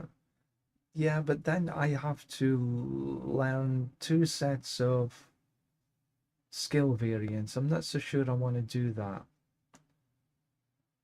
Increased damage. Increased max life. By 40%. Multiplicative. Cooldown 5 seconds. Okay. 40% increased damage when you reach below like half your max life, but you cannot heal. Makes you unstoppable, but each time you're hit with a crowd control, you take 10 stagger. When you reach 100 stagger, you're stunned for 5 seconds, which means you're dead. You're stunned 1, 2, 3, 4, 5, dead. Don't think I'd choose that one. Casting Archfield skills during a Metamorphosis grants Sin up to 20 stacks. When you leave Metamorphosis, each Sin can be consumed by casting non-Archfield skins to gain 3 Dominance and Wrath. This can exceed up to 50% of your max resource values. That's interesting. Because dominance is definitely going to be one of the things that you're going to want to generate quicker. Metamorphosis adds its ranks to Hellfire skills, only replaces non-Hellfire. Metamorphosis grants volatility while active. Each Hellfire skill casts your increased damage by 8 but burns you for 8% of your max life. Okay, Metamorphosis adds its ranks to Abyss skills for 15 and does not replace any skills. Okay. Metamorphosis grants 4 shadow form stacks, and every second Abyss skills do not break stealth. Metamorphosis and does not break its stealth. Okay, Metamorphosis is now an Abyss skill, and there's a 30-second cooldown. Okay, well, that's a possibility. So then we've got Apocalypse. Create a massive sigil that detonates after 2 seconds, dealing damage to everything. This does not benefit from cooldown reduction. Okay, so this has got a 666.6. Okay, the number of the beast. Final hit deals an additional 50%. Yeah, I'm not so keen on that one. Can't reduce it. It's you can only cast it once every 60 seconds. Every apocalypse increased damage you. Okay. Then we come to the apocalypse. Final hit is 20% chance to hit twice. Apocalypse deals up to 25 multiplicative. The closer enemies are to you, hexed enemies always take the. You can now channel Apocalypse. Okay. Up to 6.66 seconds. Build up the final explosion, and Brimstone rains down, which deals 606% damage. Each second increases the final damage up to 606. Well, that actually could be interesting. Something to maybe play around with. Apocalypse launches a Doom Bomb with at least 20 Doom stacks that deals 33% damage. Hellfire skill has up to 100 Doom stacks. Each stack increases the bomb's explosion by 0.6, so you multiply that by 60%. And then it becomes an Abyssal Mines, which arm after 0.8 of a second and deal. Okay, that's now an Abyss skill. Terror Swarm. Summon a terror from the depths that deal 500 damage and spews a voracious swarm that deals 100% damage per bite for 15 seconds. And the cooldown is 30 seconds. Terror Swarm periodically pulls enemies into the center. Okay, so that could be interesting. Terror Swarm spawns and kills 3 lesser demons every second. Terror Swarm now bites up to 2 additional times per second. Terror Swarm makes enemies vulnerable and causes them to take increased damage from your Archfiend skills. And your Archfiend skills was the Rampage. Summon a Rampaging Brute. That sounds interesting. Causing vulnerable. And then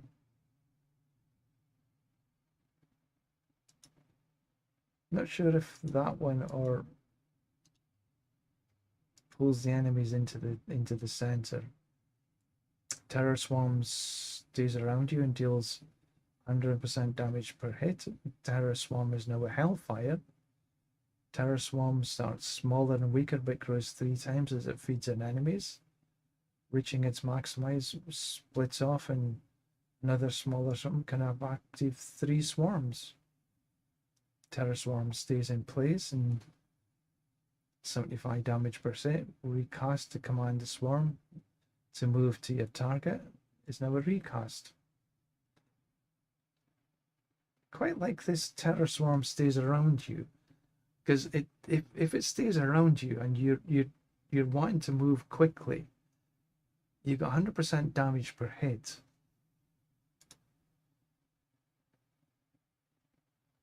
You pull things in and you make them vulnerable. I think that might be sort of the basis of something that might work, because you get a bit of synergy there. But I mean, this is way more complicated than what we've had so far. Way more complicated. And obviously you're putting up still that's another additional 57 points. So that was only 13 points to take me to here.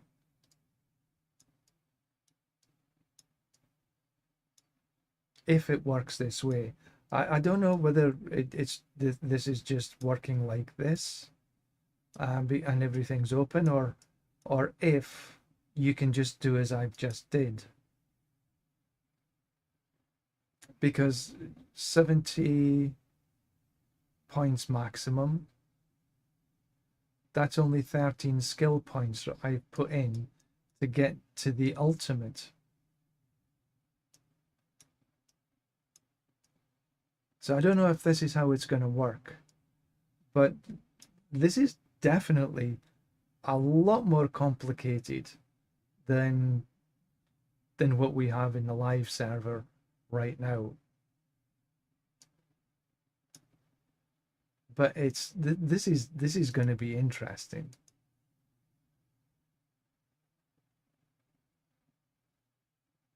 I'm really psyched for getting it into this next season. Okay, I'll leave it there. I just wanted to sort of have a look at the Warlock tree, and it does seem to be really interesting. A lot of stuff that you can mix and match with. Right, so I am going to take a break for a couple of minutes.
So here we are, back in the game again. I I have to say that I really am looking forward to this, the new season. How long have we got anyway? 11 days left. A few things to do. Claim all your stuff.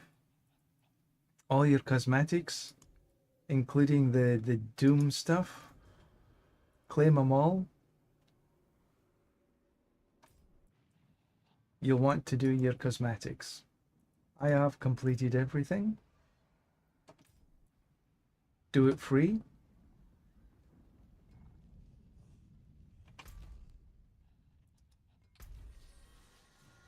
Don't forget to look in the shop for the free cosmetics, because there are cosmetics available every now and then.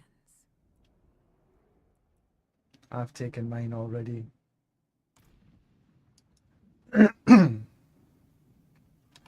So, Where, let's have a look at something else.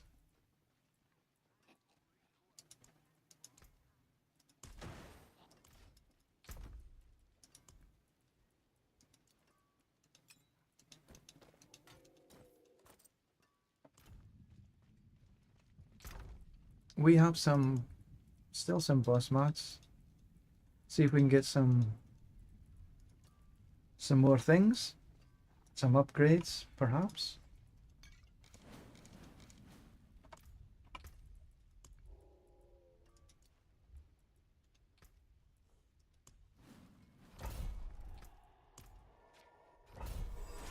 But that skill tree looks very complicated in comparison to what we've got right now. Interesting to see how people put builds together, myself included. I mean to say there I went with sort of Archfiend Abyss skills.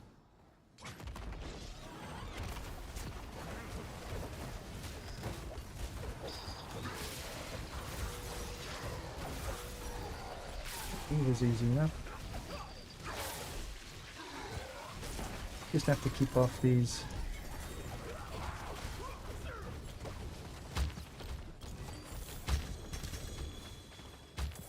Some neat iron in there.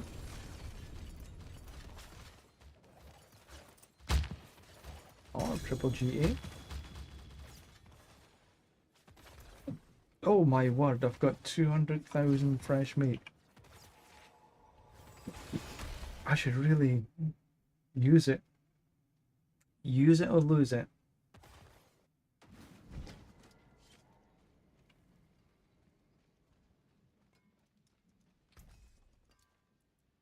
Butcher's Cleaver? Not interested. 1,000 die Reaver. See, you know, this Blood Mad Idol, I think might be pretty damn good next season. Because you got all stats, attack speed, crit strike chance, and damage reduction while injured. And then you're always berserking. I have a sneaking suspicion that this might be one of the go-to items. Because right now we on amulets, there's a triple GA amulet, but it's absolutely no good for us right now because we want passives on our amulets. Next season, no passives. Strength and movement speed. So things like this even is going to become interesting. Like for the strength, movement speed, you got resistance on there. You've got a resource gen. But for me right now, nothing. Use it well.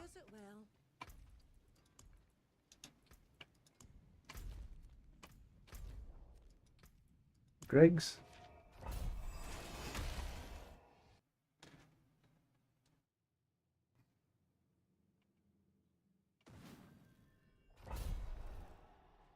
Do a little bit up and down.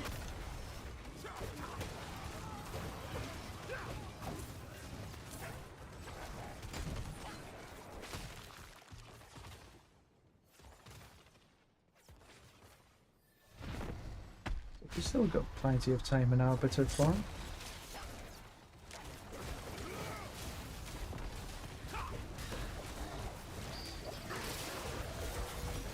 Don't forget to move.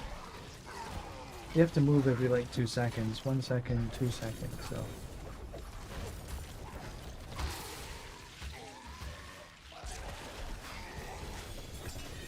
Oh, I think we've got...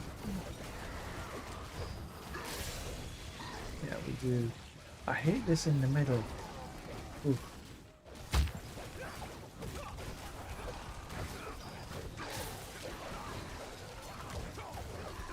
Bottom. Ah! You thought you got me, didn't you? But you can be a right royal pain in the bum.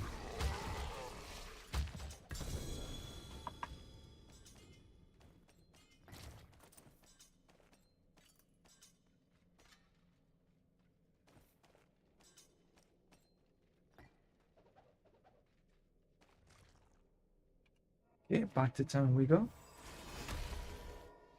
Oh, that was a whisper. Okay. Grab the whisper on the way back. Oh, we have to get rid of this stuff first. Supplications. So many supplications I've had. And they're non-GAs. No.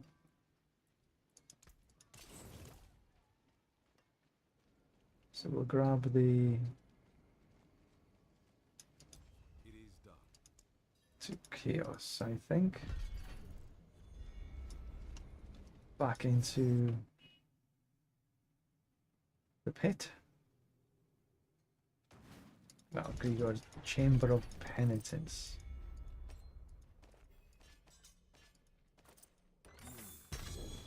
Triple GA axe, which is the Butcher's Cleaver again. Eesh.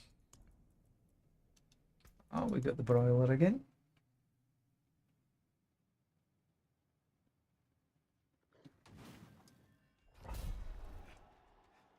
See, nobody has any real idea on how a lot of these things are going to work together. I've got sort of half ideas on how the Warlock can be put together. But even here, Griswold's Opus is going to change. Because it's to...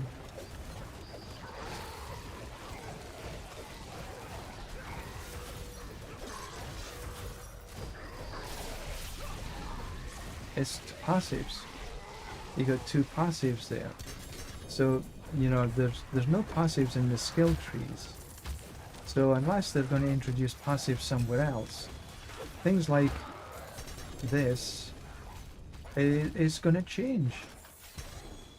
So, because everybody in it's cat and dog, they're pretty much using Griswolds. Unless you're running a pure Oridin and you have the Sun of Night. And even that's going to change. Because there's no passives. Right, so we don't need the Butcher's Cleaver. Wendigo. Nope, nope, nope, nope, nope. They're all single GAs. And even, yeah, I mean, it's a triple GA. It's a maxed out 95%, but its attack speed and just don't even bother looking at it. Oh, I should open this.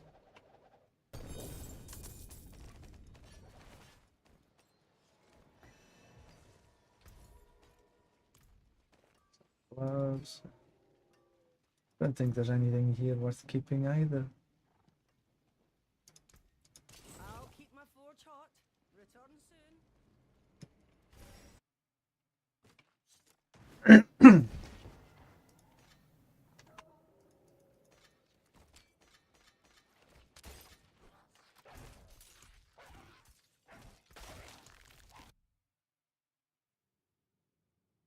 Okay, we can go straight there.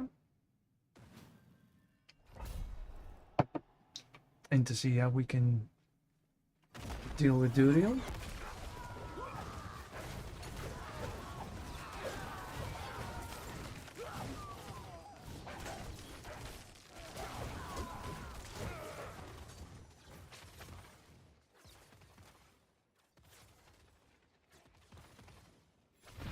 I can never manage to keep this up.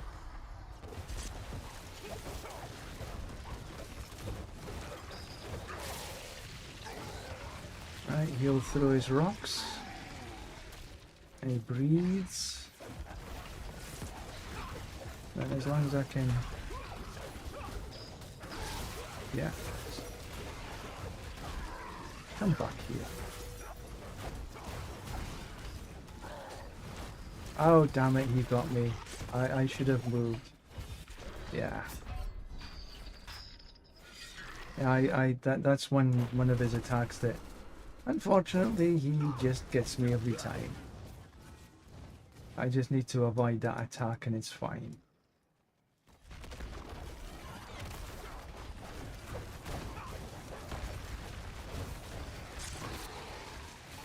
Boulders, rat.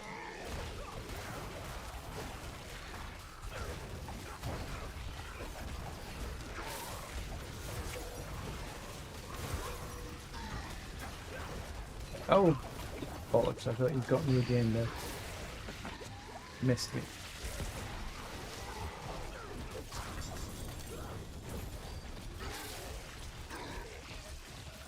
You know, and also next season, there's 900 item powers. Okay, we need to...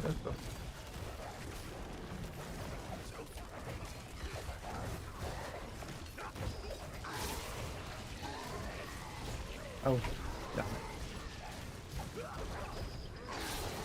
Let's see if we can avoid this poison. Stay away from that little explosion thing, because that does take me down. There we go. Oh no, I thought I got him. Thought I got him. Damn it.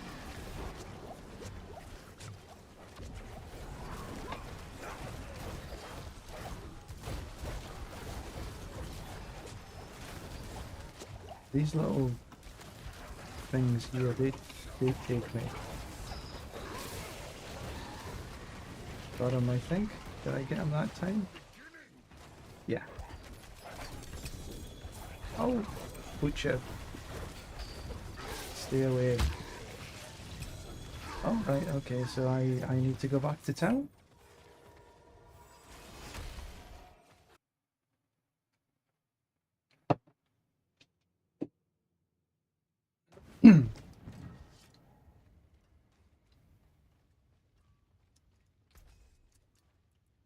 Thousand Eye Reaver, Weird Skin, Argent Veil. That's a 60%er. Nah. No. Griswolds? No.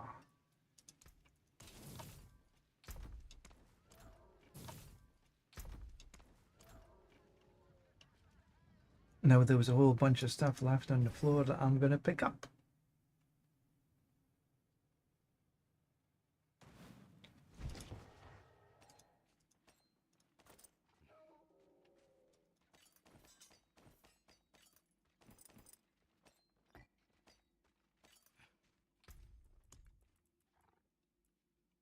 We can't go in through the Harbinger, then we can go back in again.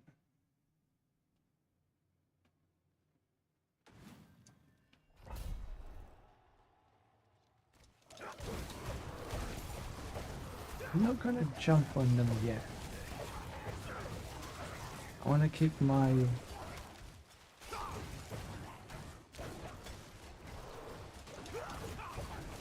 ultimate until we get closer.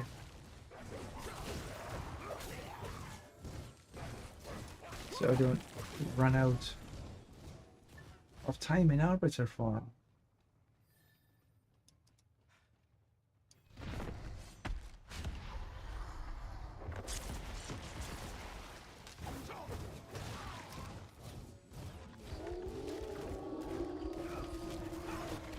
Go. Come to me. Ooh.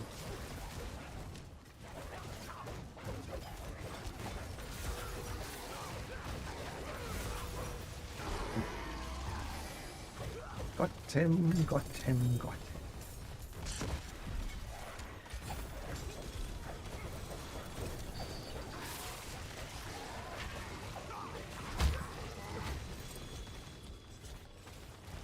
Lots of 1 GAs, 2 GAs here. This is definitely a place to get your gear, but you have to be strong enough to get them in the first place. It's like,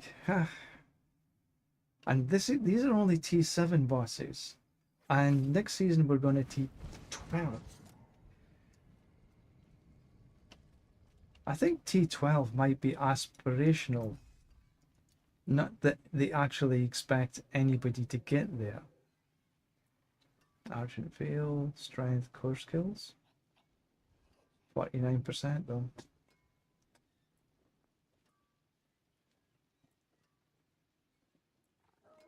Morning Star. Okay, that's a 2 GA, that's Shadow Resist though. And the rest are single GA, is not interested. Griswold's 1.4. I don't think so.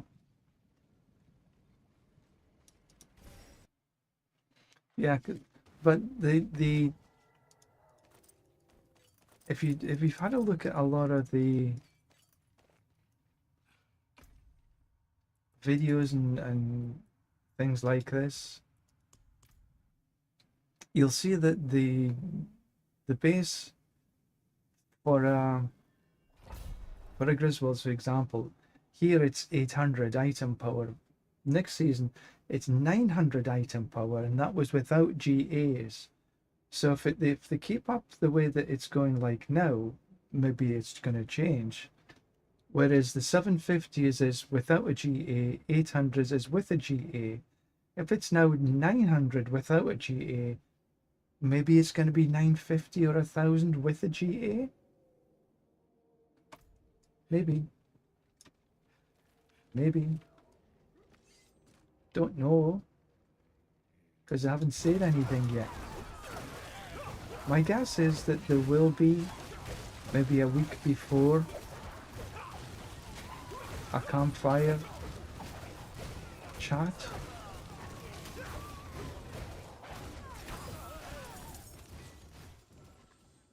To give us a little bit more detail on the expansion, but also on Season 13.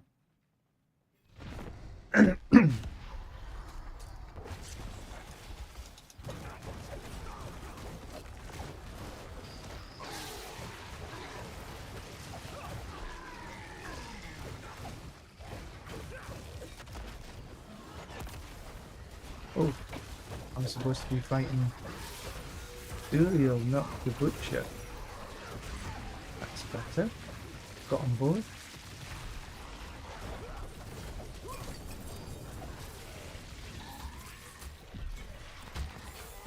I think I forgot to open the Doom chest this time.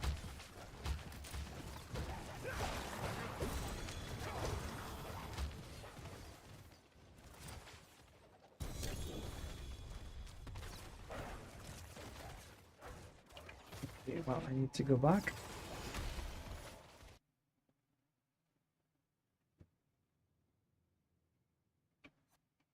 At least my feet seems to be pretty good today.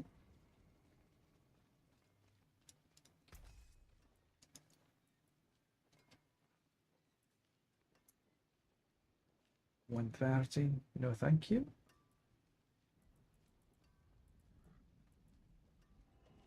These are no. Nope. Better than starting from nothing.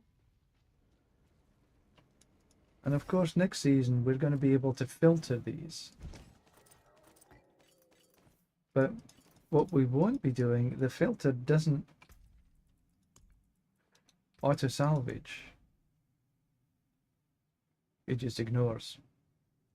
They're thinking that by the time that you're at the stage you actually want to filter stuff, you won't need the salvage.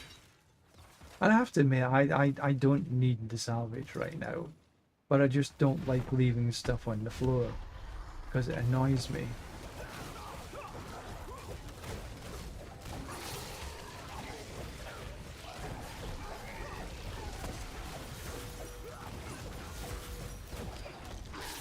Yeah. Well done. Bump, bump, bump. But Urivar has really caused me some pains in the asses, some issues before. There we go. I was wondering if it was Belial again.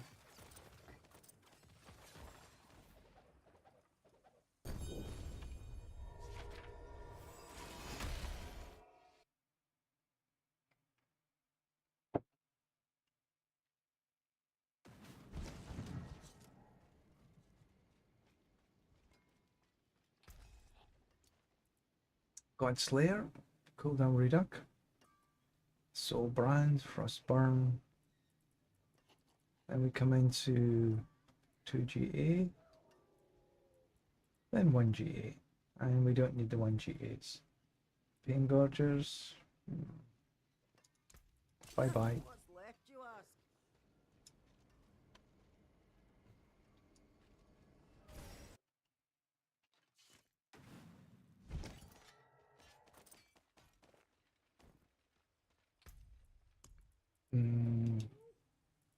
Oh, Harbinger again.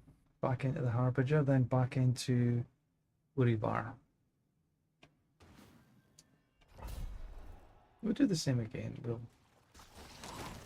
just run the way through here. We'll kill a few biddies, a few beasties.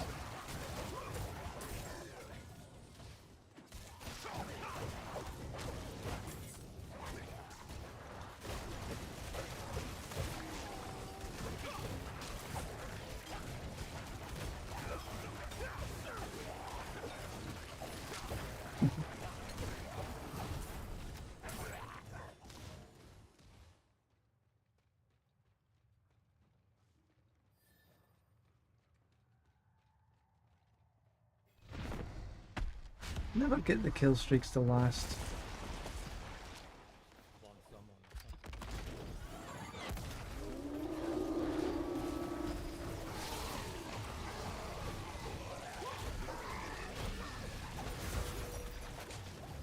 Nearly bit me. Got him.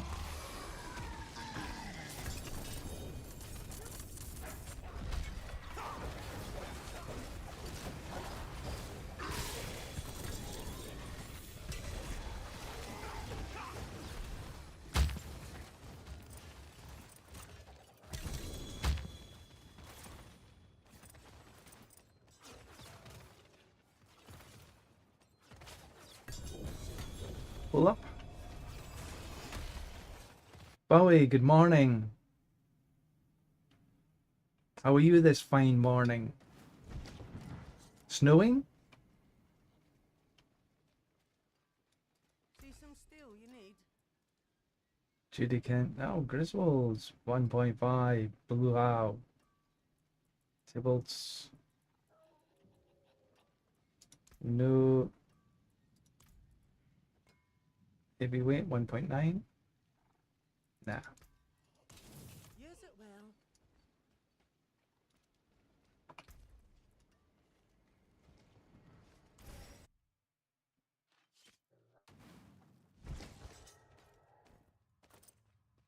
Let's back into, what was it? Yeah. Fields of Judgment.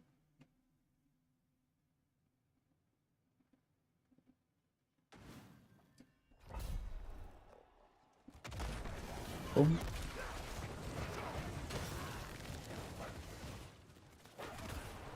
I have not upgraded anything for such a long time.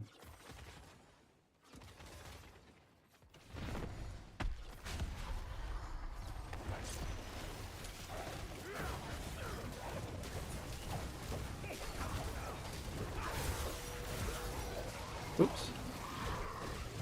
Did I get him? Yeah, got him.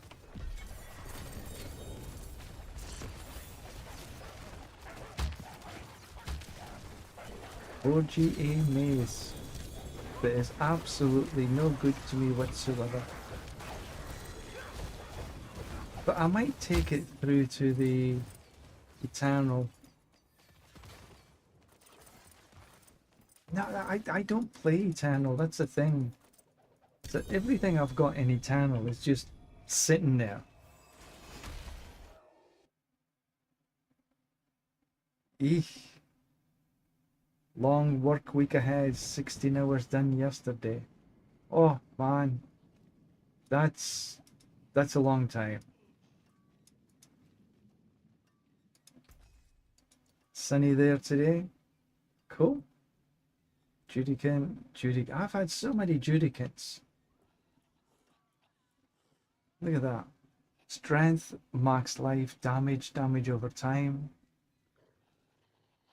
But, you know, What do you do with it? Yeah, I can't use it. And there's only 11 days to go. I hate doing this,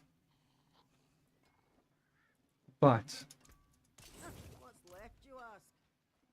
it's just junk to me.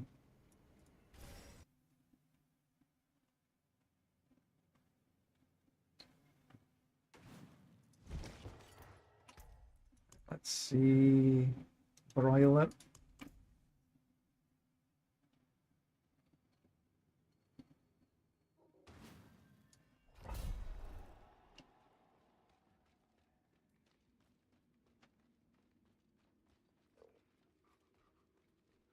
Yeah, 16-hour days are that's beyond me now.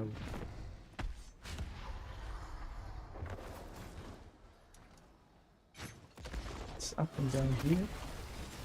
Make him come to me.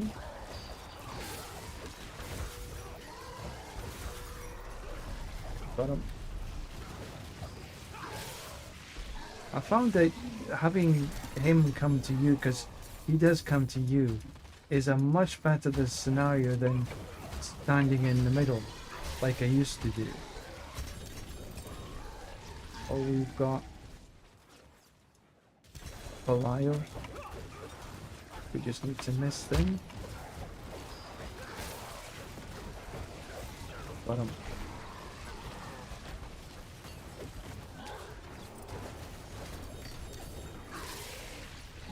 But I am really looking forward to running the... Oh, look at that, another a 4G8 amulet. Ah, oh, heavens almighty. Let's get rid of this Blood Mad Idol.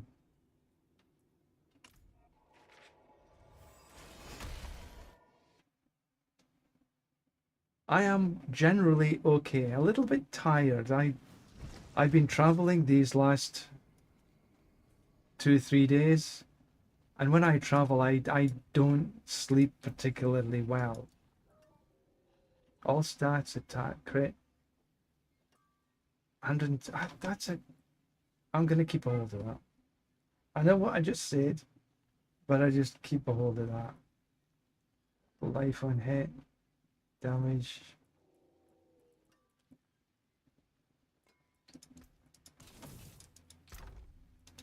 I know I'm probably gonna regret it, and I'm probably gonna just destroy it anyway.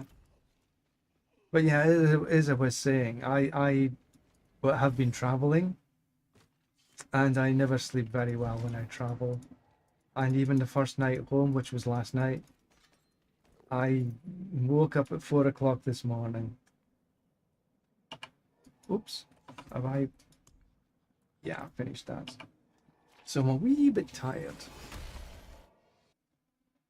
And once I wake up, regardless whether it's 3 o'clock, 4 o'clock, 5 o'clock. Right, that's what else was in here.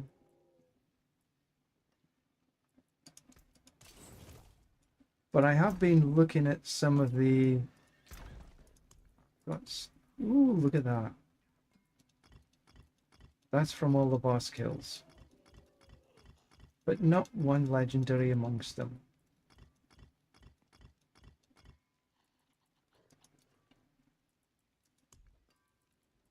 I've got some regular boss mats to use up. If you don't use them, you lose them. Because I've got so much... I was going to say junk. Yeah, I don't either. I just need to get up. What's this one? Channeling? No.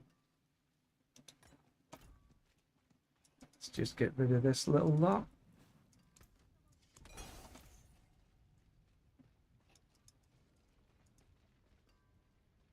However, my nearest and dearest, completely different. She likes to stew in bed.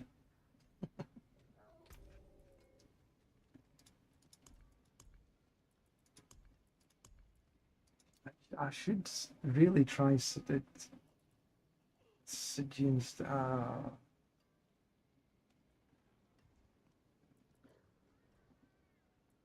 Broiler. 100. 200.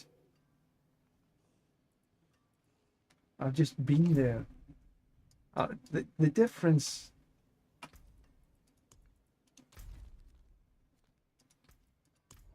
Between the T7 bosses, well, they're T6.5 now, I think, and the sort of regular T4s. It's just like bop, bop, bop.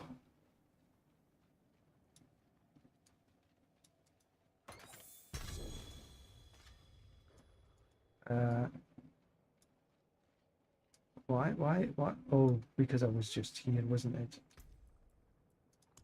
Let's go somewhere else. Okay.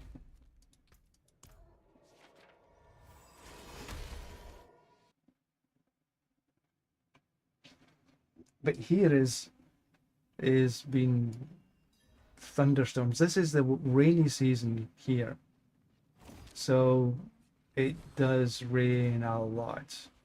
Rainy season goes into the typhoon season, but it rains even more.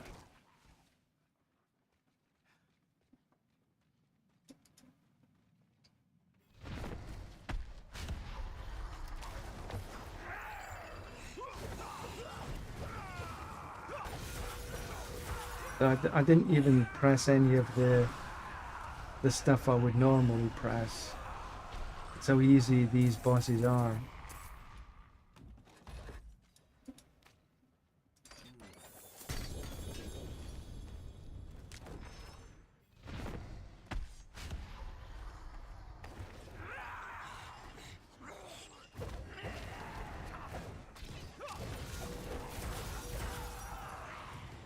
Boom, boom, boom.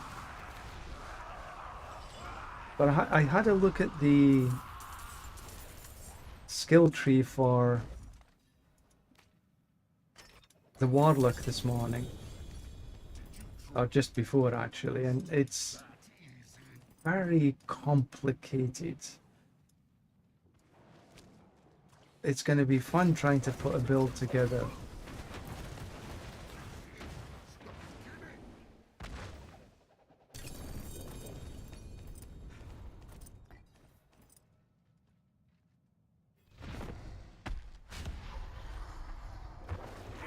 Hopefully,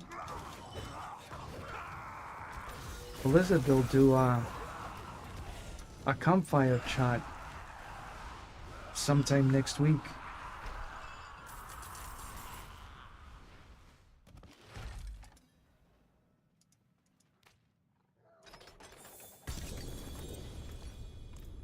Just take these and get back to town.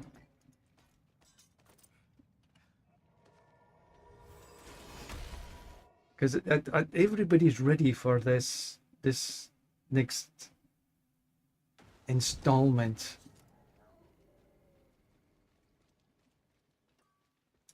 Greetings. How shall I Alright, get what have I on? got? Nothing. Nah, note. Azeroth. Better than starting my hammer sings on your return. What else is out there? Oh, I've got hundreds of thousands of the damn things.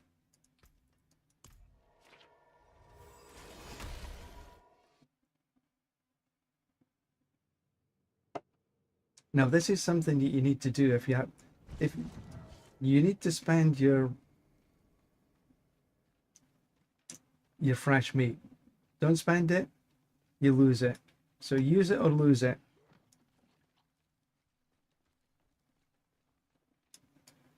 Now, if I come about here, I think I am going to just have a look for a sword. 250, a quarter of a million. Okay, there's nothing here that I want. I'm after Griswold, so I'm not going to spend half an hour here though.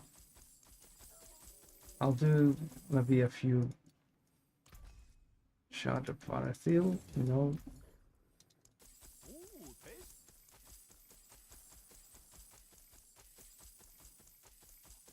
You can take a look on DG builds. Is it DG builds? D4 builds. If you look on D4 builds, you can actually see, if I can see it.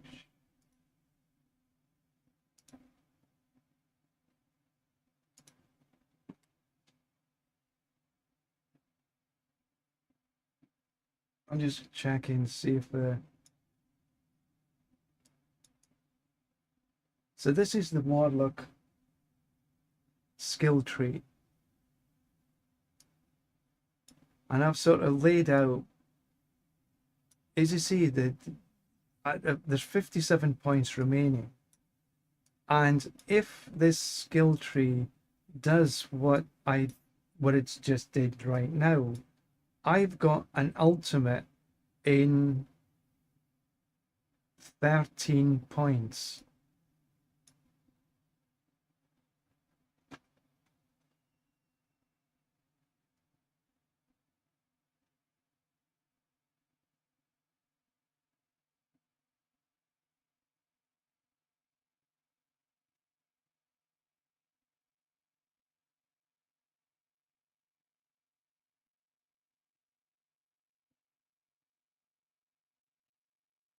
No, it doesn't look as though you can see what I'm seeing.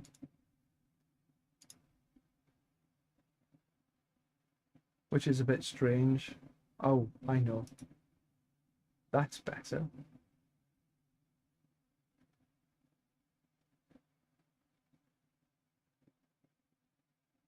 There. So you can see that now. So this is on D4 builds. And the skill tree is, so this is how everybody's skill tree's gonna look. No matter whether you're a barbarian, a rogue, paladin, this is how it's gonna look. I mean, say for the paladin, we had sort of the skill tree, then this and some passives. But this is how it's now gonna look. So these are your basics. I like this little combination here out of the basic. Now it's not for everybody, but for here, this is something I think that's going to be hitting a lot of people that they're going to need dominance, because you've got wrath and you've got dominance, and there isn't many places that you can gain dominance. I think if I remember, and I might be 100% wrong, but dominance is something that takes over every second, and you regain dominance after spending it every second. I think it's every second. It could be half a second or whatever. But to have something that you can actually gain dominance, I think is going to be really, really important for when he has skills that you need dominance. So you've got your archfiends that need dominance. This dominance costs 10.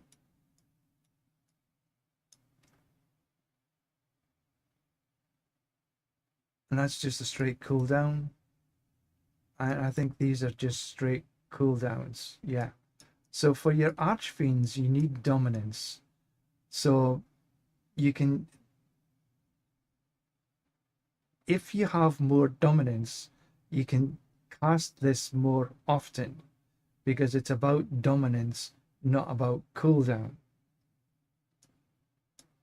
So I think, and again, the gameplay will tell us whether it's right or whether it's wrong, but having this here, because every 15 enemies you hit with Command Fallen, you gain 1 dominance, and you're going to be hitting a lot of enemies, especially when in things like the Hell Tides, or in the pit, or in the tower, or in Infernal Hordes, there's going to be a lot of enemies there that you're going to hit.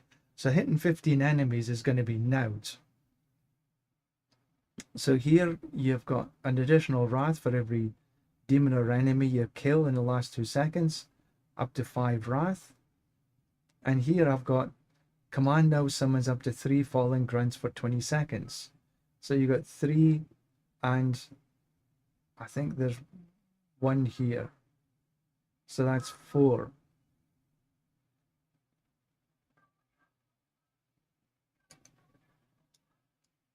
And then you've got your other summons. So I'm summoning it, you know, sort of 4. So that 4 runs around and smacks everybody.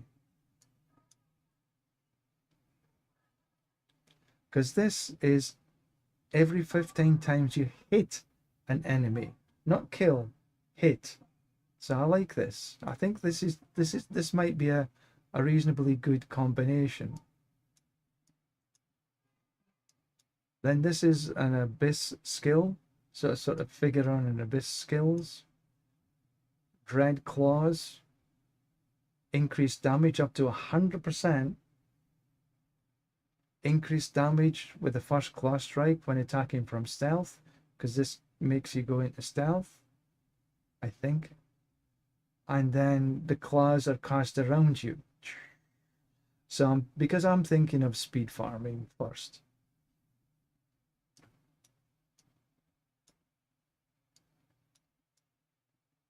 And then into Nether Step. Step through the shadows of hell to a...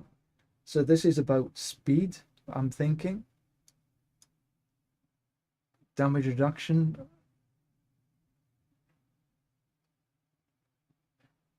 Sucks enemies into the portal and swaps places with them. Boss is an unstoppable, takes 1,000% more damage. Some of these numbers are big. Now, maybe this one to begin with is actually better than this, but 1,000%. And then brings all your abyss summons with you.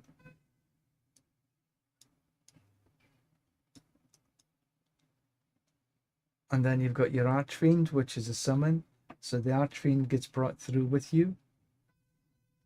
Rampaging Brute for 10 seconds. Killing an enemy with Rampage increases the damage. Aurelian, good morning. Then Rampage smashes your lesser demons to fortify you. So you got some fortification here. But you could actually go here for 100% chance to eviscerate elites that are not already eviscerated. And then Rampage summons a larger demon that deals an extra 50% multiplicative. And then you can recast for it to leap around. It sounds fun. Then another summon, create a binding ritual that extends the duration of the summons. They take increased damage, very lesser. Cooldown reduction of this is reduced 3 seconds when your greater demons die, and you can have 3 greater demons at one time, so that's a possibility of a 9-second cooldown reduction. So that means that cooldown reduction is only 6 seconds, and if you have other stuffs that can do cooldown reduction, then you can maybe take that down even less. And then Sigil of Summon require 12 skills to summon 2 Dark Succubi. Summons is now an Abyss skill. Then I chose the Terror Swarm. Summon a terror from the depths that deal, and because it's a summon, you can and you're summoning, so you can take everything through you, and it extends the duration. Deals damage and 100% damage for 15 seconds, and pull the enemies in. and it makes them vulnerable and increase the damage from your Archfiend, which is come here, the Rampage.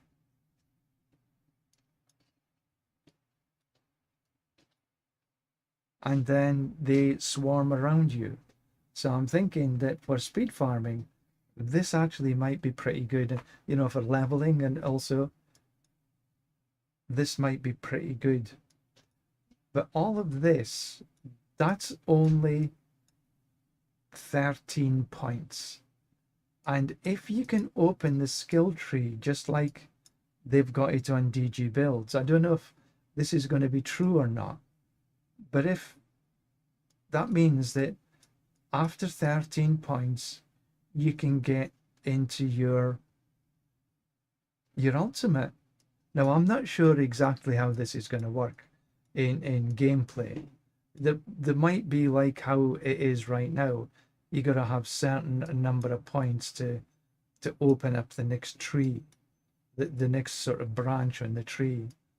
But this is complicated.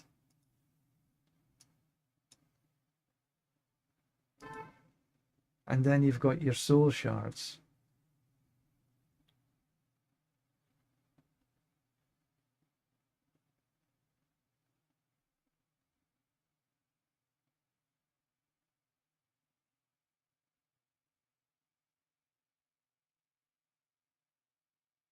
You've got overpower.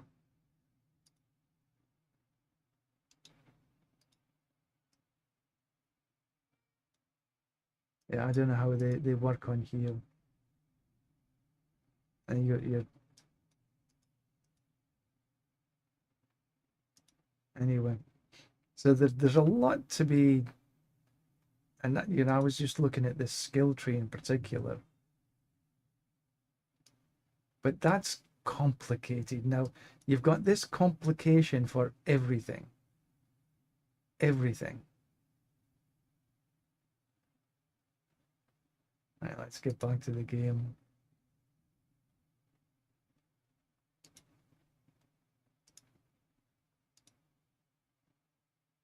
See if that works. So I was having a little bit of fun this morning. Well, actually, no, not this morning, just earlier this afternoon. Let's see if I can get a better Griswolds.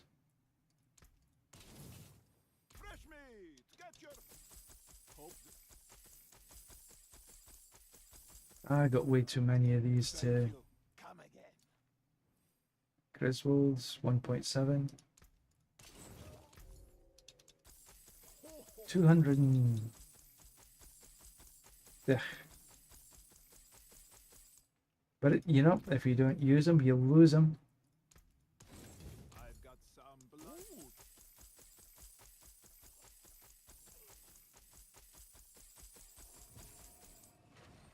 So everybody's going to be playing, or a lot of people are going to be playing the Warlock next season in 11 days' time.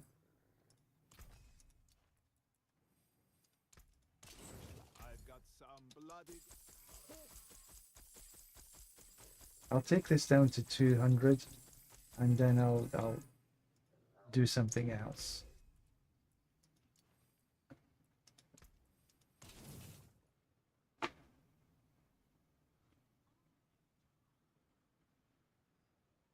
You see a trend in other RPGs. Later on, the release classes get more and more complicated and more complex with the mechanics, highly rewarding when played correctly, but at the same time tied to a certain level of frustration when not played correctly. Yes, I would tend to agree with that. It is going to be more complicated to play, but I'm still going to try and find a build that tends to be relatively simple. Like the Divine Bulldozer, it's a relatively simple build. But there are so many unknowns right now about the expansion Hope about how like this has got break the line in heavyweight, which is 2 passives. This is going to change because there's no passives on the skill tree anymore. But are the passives going to be somewhere else under some other guise? We don't know yet. Ooh, But without a doubt, it is definitely going just the way you said. It is going to be more complicated. And if we sort of look at what we've just experienced doing the T7 bosses, well, now it's like about T6.5, where you get a lot more rewards for killing the boss. And so if you say that was T7, can you imagine what you're going to get at T12? But I don't think there's going to be many builds, if any, can reach T12. I think T12 is going to be this sort of aspirational that you're never really going to be able to hit. once you see.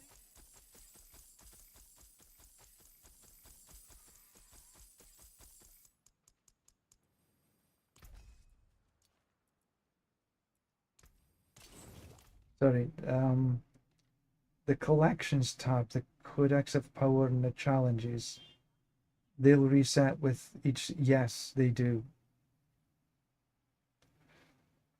You start with some basic stuff.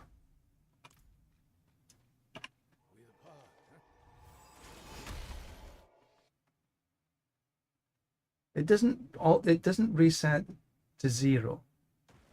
You do have a few bits and bobs. I can't remember exactly. So you'll have some of these, and then you do need to farm some of the rest.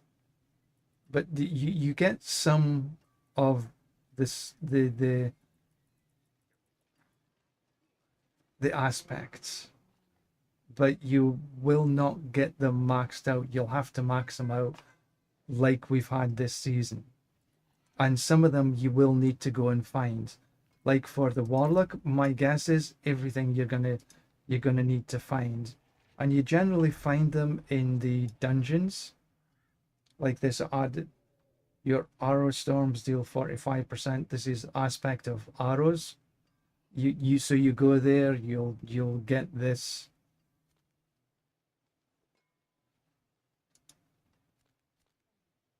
$50 minutes. So yeah, and also your season, the season ranks, you'll be starting again. You'll be starting all this again, and in fact, all of this is going to be immaterial because this is going to change. This is so simple in comparison. So simple.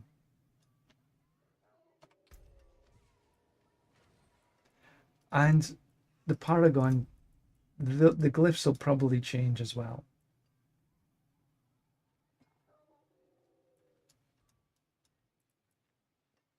Oh, I got outmatch in this one. Okay. So I took all the damage to crowd controls away here, because this is the boss killer one. It's specifically just for boss killing. So you don't really need the crowd control stuff, but I capped this one for the physical damage, but not the crowd control. And I took all this away for the crowd control. Crowd control, you don't need crowd control for killing the bosses. So I done a few. I kept the vulnerable damages and the total armor, but I needed to get into here. I didn't bother, so I needed the cooldown and the total armor. So this still made sense going this way. So yeah, that's seasons.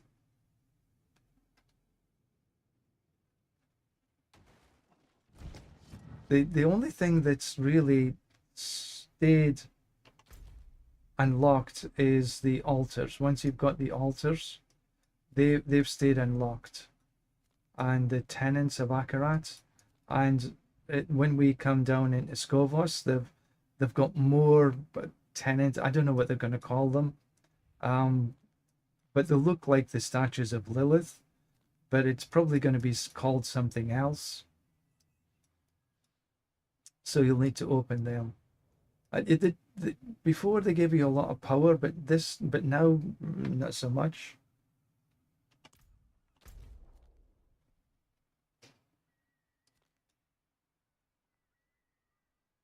So they're all done.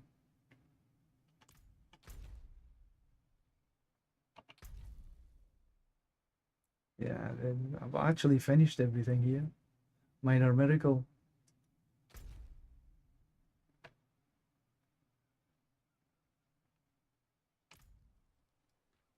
Right, let's see if I can find some more.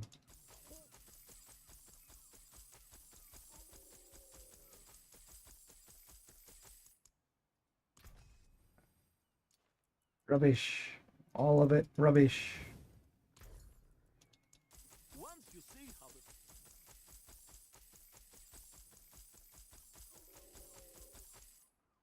Thank you. Come again. I've had so many supplications. Ooh, thank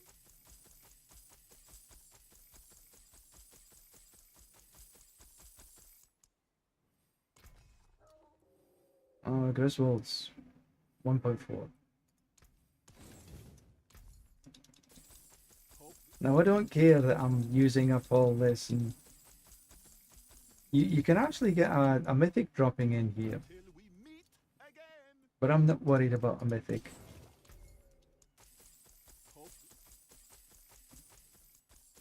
I've got enough.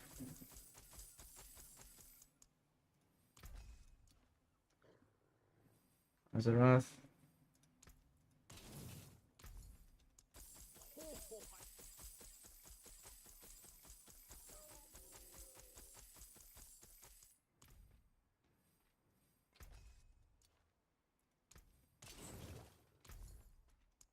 once you see how the Now this is going down quick enough.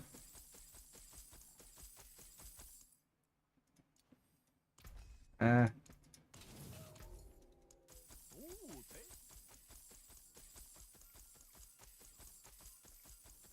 thank There's a Griswolds. Heavyweight 1.5. There. once Another Griswolds. Good, good, good.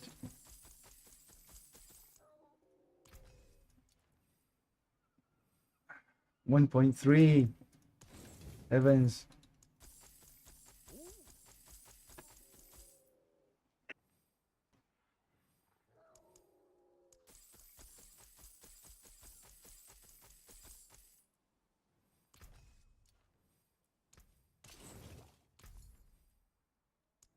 hope this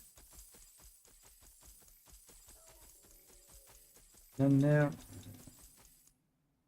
Hey, don't forget who gave you Azeroth. fine bill. Ho, ho.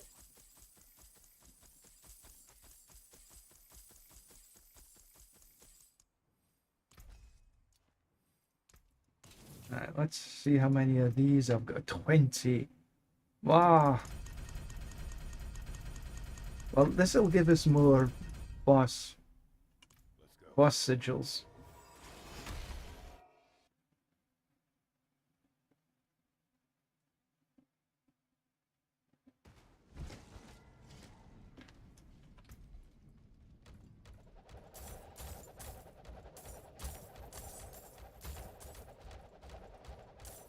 Right, so if I do this,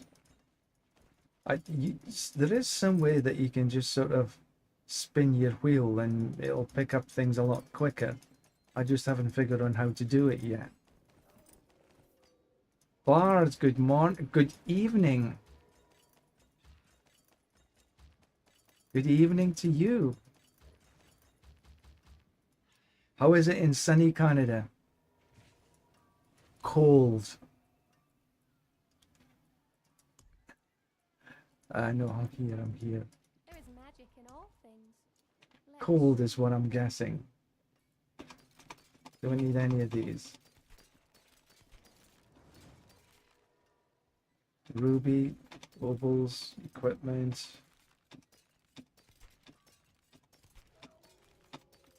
All junk. My magics await your return.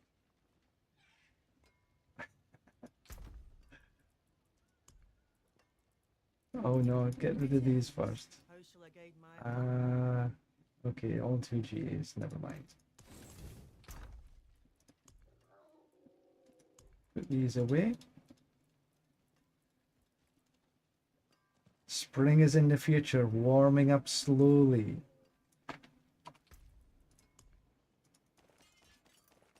See, I like doing it this way. When you're picking stuff up, if you hold it on the dungeon key,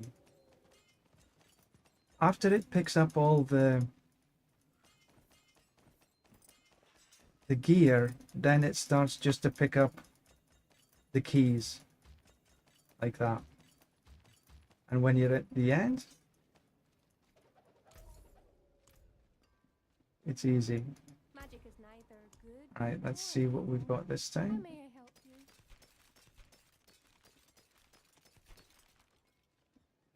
Armory. I have not had one mythic prankster all season. Nada.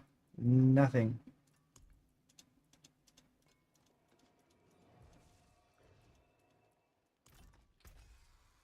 So these are 2 GAs. 2 GA, faith and attack speed. I'd like a 2 GA, a 3 GA.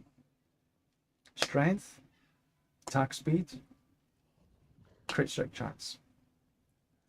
Maybe next time. A mythic prankster is a nightmare dungeon that contains there's one goblin. Last season there was 5 goblins.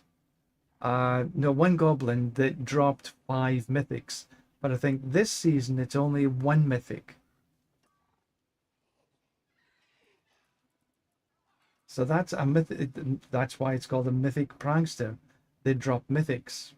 The last season was, I mean, say they're rare, but last season I managed to get 3 mythic prankster nightmare dungeons, and I got 15 mythics.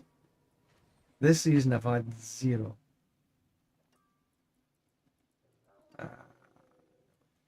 None of them are any good. My hammer sings on your return.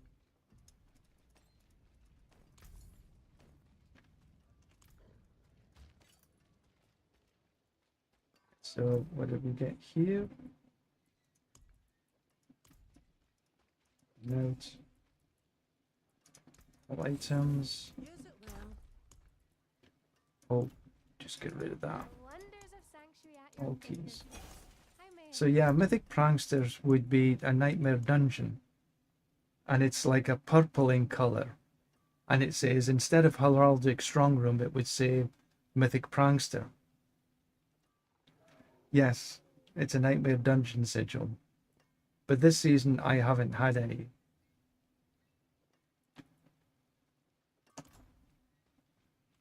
But now I've got some. These are. No, no, don't want it. These are blood soaked, yes. These are blood stained. These are sort of T5. And these are T6.5s. I should just use these because they're no good for anything else now. Only a few days to go. And these dropped when you did, as long as you didn't do hit 100, these ones dropped.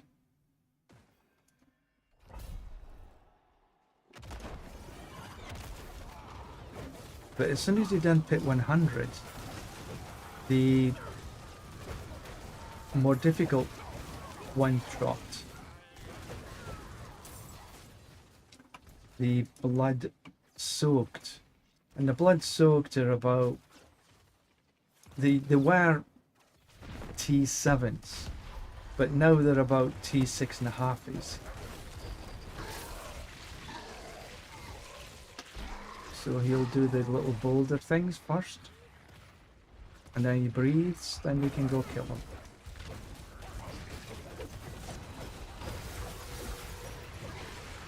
Easy peasy. Lemon squeezy.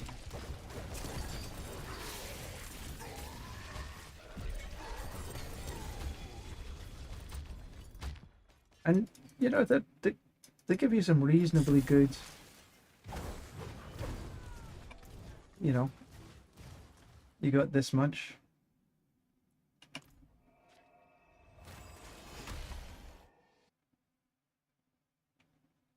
That's true. I've designed a build that I can do this.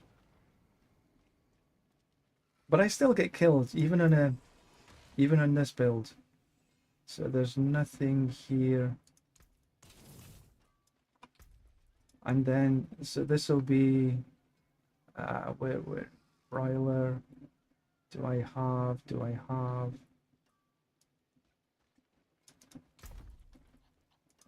where is, got a lot of broilers out there.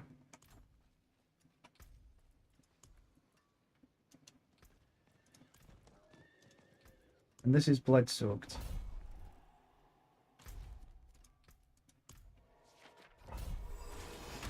And with the blood soaked, I do need to take my medicine. And the medicine is more for life than anything else. Without it, I do struggle.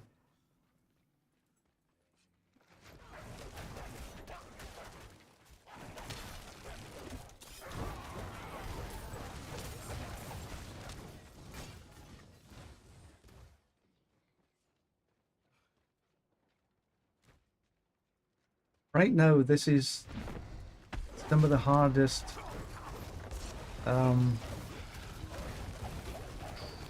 content in the game. But I think might be even harder is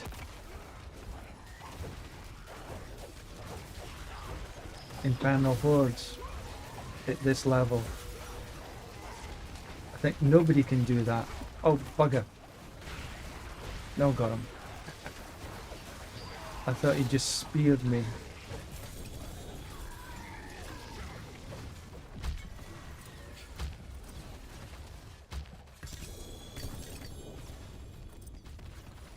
Let me say how I got to Paragon 300 this season was in T2 and running, not blood soaked, but blood stained.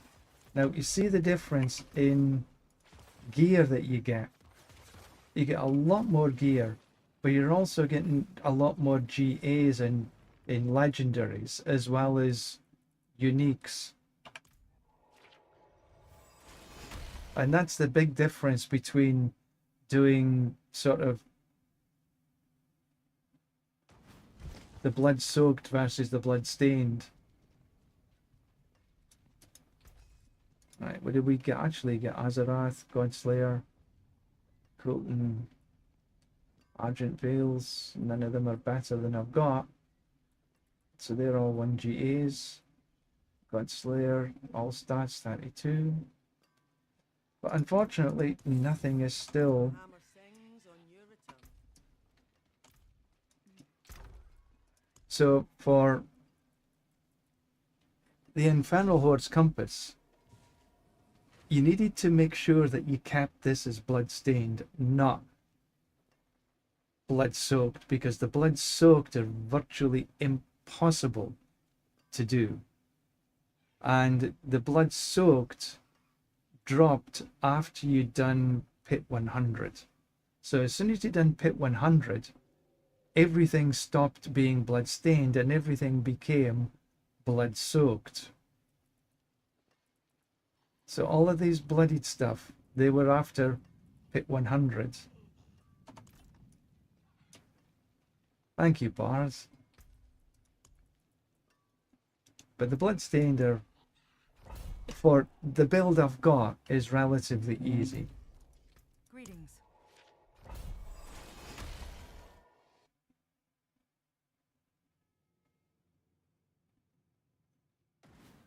5:30 p.m. for me. What time is it for you, Bart?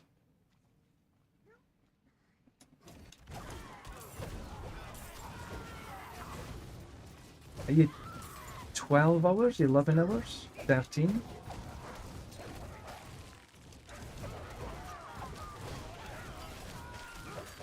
And it really, for this build, it's all about getting the rotation right. One clash, 3 shields.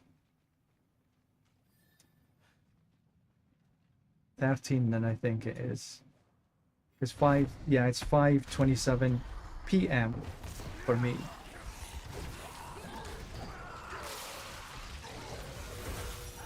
See how I, see that was like boom, boom, boom, and she's dead.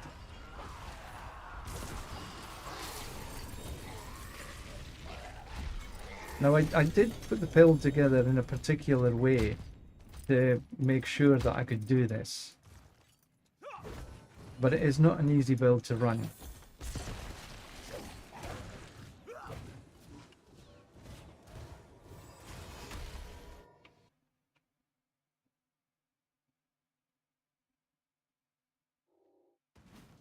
But anyway, Bard, you're up early.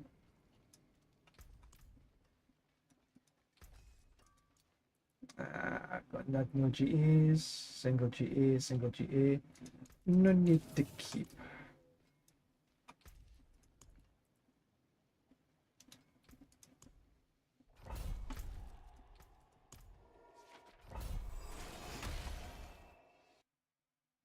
For us across here, it's now with the rainy season, and there's been some torrential rain today. Thunder, lightning, whole kit and caboodle. We don't really get typhoons this much inland, but we do get the sort of tendrils of rain coming through.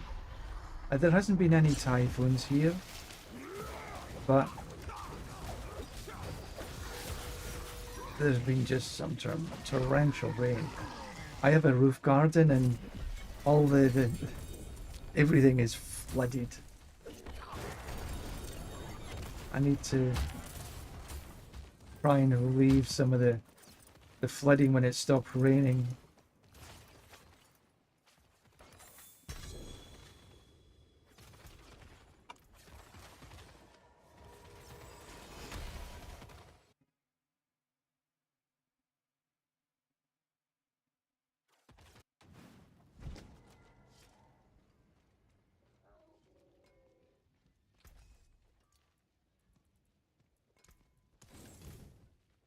Now, just to be quick.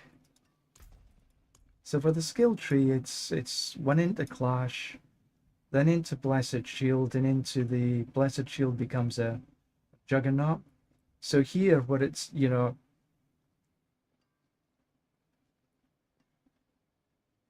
hurl your shield with holy energy, dealing damage that ricochets up to 3 times. And it becomes a Juggernaut. Then I've got Fanaticism, just 1 point. All these passives are maxed out. Fanaticism up to Rite of Vengeance. Maxed out Defiance and put it into Rite of Thorns. Consecration, just the 1 point into Hallowed Ground. These are maxed out. Then Arbiter of Justice down into Seraphs. This is max, these are max. But I didn't put any into Master Craftwork or Shake It Off. Not that I would do there, but Master Craftwork, some people do. But I didn't. Damage is the coat of arms for the passive. Couple of points into Longevity. into renewal. Fairly simple. Stay dry. You mean stay in the house? I agree. And the Paragon, I got Outmatch in the first to give me that extra damage to the elites and just general damage into the castle. Everybody in there has got generally these 3 boards for the first 3 boards. Castle, Shield Bearer are the 2 boards first, and generally in this order. They might not have castle down here, they might have castle up here, but I kept the castle down here because this was the basis of my board for pretty much everything. I speed run to get the actual legendary nodes, speed run to get the legendary, and then this one I've changed. So then up into the beacon, and the last board is Relentless. Now I took away all the damage to crowd control. This is damage because for boss killing you don't need the damage to crowd control. I kept this one because it's also got physical damage. And these 2 nodes here are for physical, and then you've got some strength nodes here. So that's a good, nice little cluster to take. Then you got all armor, you got the block chance into the beacon boards, because you still have auras. So you still get that 90% damage. Then I put Spirit in here. I put Challenger in here for the damage to elites and 100% bonus to the normal nodes. So that's why I've got so much strength in here, because all the strength is doubled. And you get there's a fair number of strength nodes in here. Then Spirit in the beacon boards, taking as much possible of the willpower. And then the last board, put Undaunted, increased damage while fortified into the Relentless board. So you have to keep moving. And then we got Air of Perdition, where the GA was unlucky hit, and I masterworked it into crit. Mantle of the Grey, it's a single GA, and it masterworked into Juggernaut skills, and it's a 11.7 here. I do have a 4 GA, but I wanted to keep that 11.7. The Chastisement for Juggernaut skills, and I've got Arbiter Duration here to keep me up a lot in the Arbiter Duration a wee bit. Max life, life on hit. That life on hit is really quite important. Very important actually to stay alive. Max life and attack speed and the crit strike chance. And the strength per kill streak tier doesn't matter one whit, because you're killing bosses and you never have a kill streak when you're in the boss kills. So even that one, that's life on hit and kill streak, means nout. Strength per kill streak means nout in the bosses. So max life, armor, faith per second, fortify gen. Generating fortify in the boss fights is very difficult. You have a look up here, it's still like nout, because the way you kill the boss is that you're not generating fortify. You're hitting the wrong way. I put Northern Guard on here, but it doesn't really matter what you put on here. But I still like the Northern Guard for the block chance to freeze. It doesn't freeze bosses though. Strength, max life, healing received, so a lot of healing. Fortify, crit strike chance per kill streak, doesn't matter. Single GA, the GA was to strength, and I masterworked it into heavyweight, and it's a 2% and it's a maxi. So I've had this like forever. Juggernaut Covenant. It was it was a single GA. Iron sharpens iron. Done the tempering to resolve generated.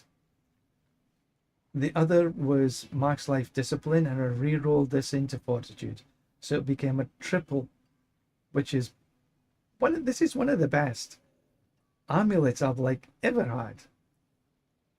Ring of Starless.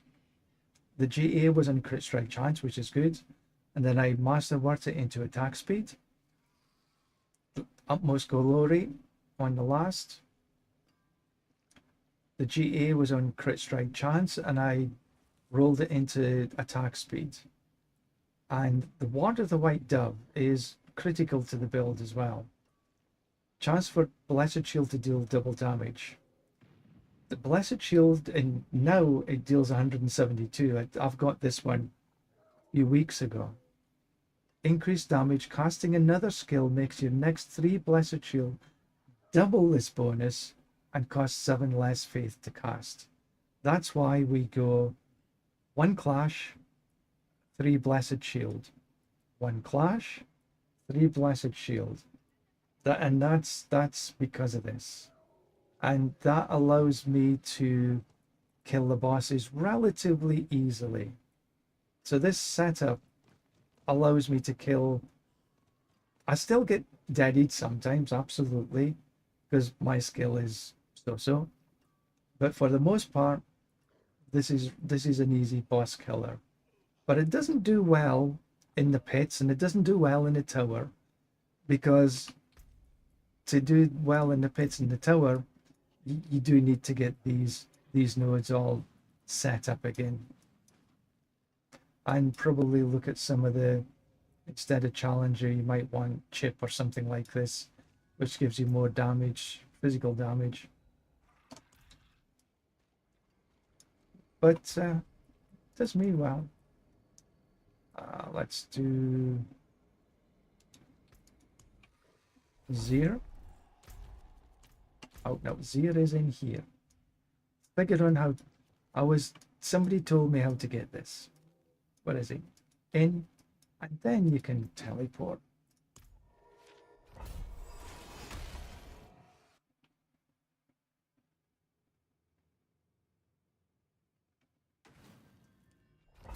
But this has been a fun season. I have enjoyed this season.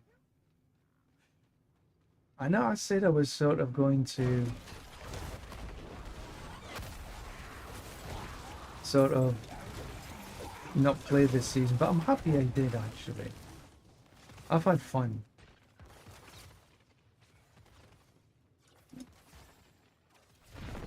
Now you just have to make sure you avoid this sort of wing clap.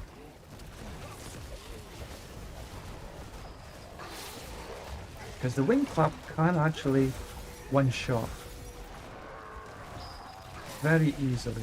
Most builds get one-shotted, myself included.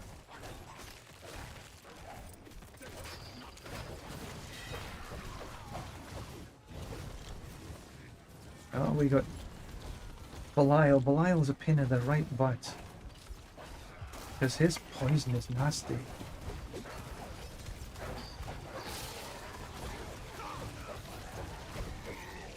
Ah, missed the first one. If you can get him the first time, it's a little bit easier. But now I have to sort of miss all this bloody poison. And these sort of little globules. Oops.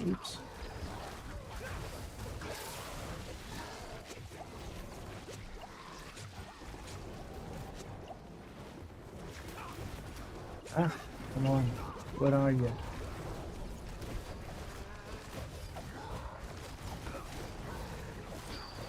There we go, that's him dead. But I don't like this fight in particular. It's a pain in the... right royal pain in the bum. Belial has got a lot of poison, which is one of the reasons that you need a lot of help.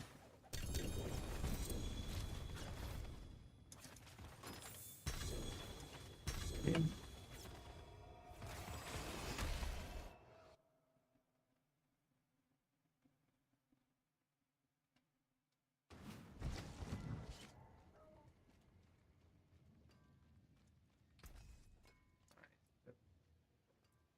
Um, no, there, and then that's no. They're all single GAs. Don't need them.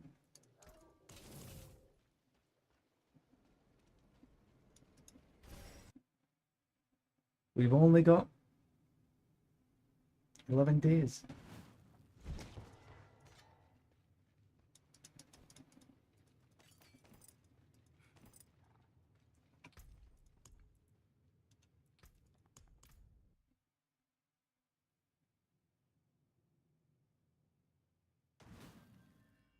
So I'm going to be stopping in about 5-10 minutes.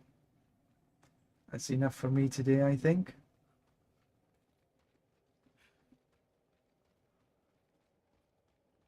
Let's see if we can get... Right, there goes boom, boom, boom. Come on. Boom, boom, boom, boom. Then I'm going to stop here. He'll come to me.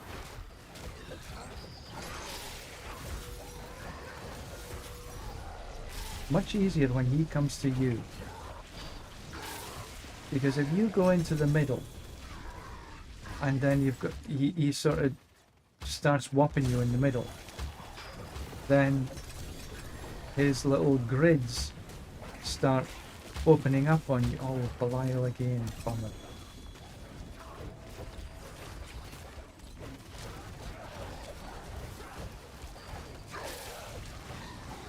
Ah, missed him again.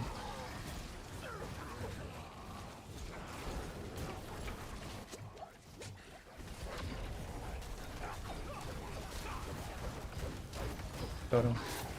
That was better.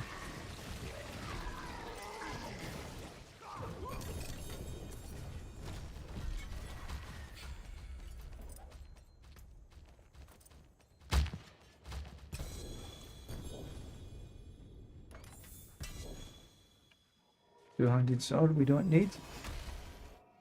Yeah, so in this fight, it's always better if you have him come to you.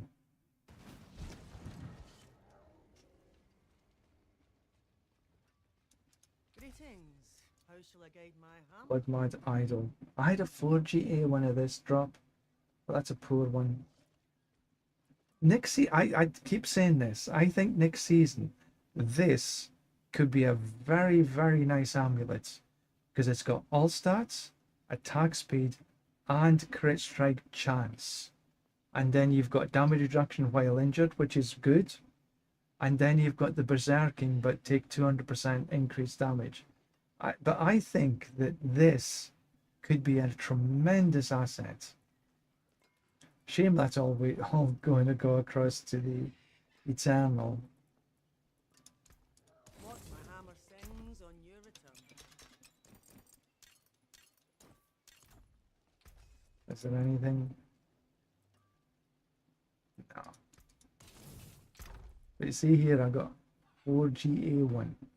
I'll take it across the Eternal. Not that I ever run Eternal.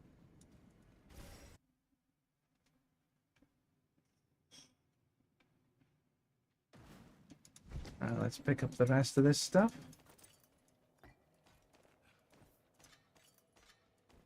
I think Rob done a video on how to sort of make your scroll wheel pick up all these things dead quick.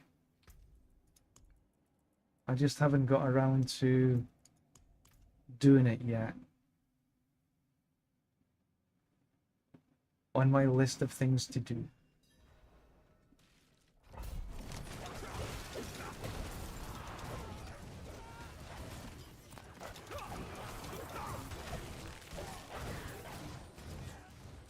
I would say literally this Paladin build can hit trillions.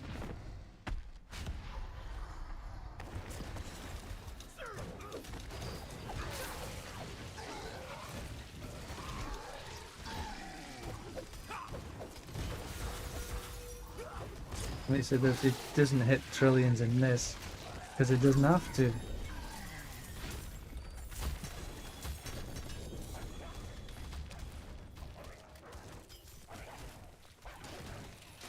It's 1700, 1800, 1900. Oh, busy, busy, busy. Pull up.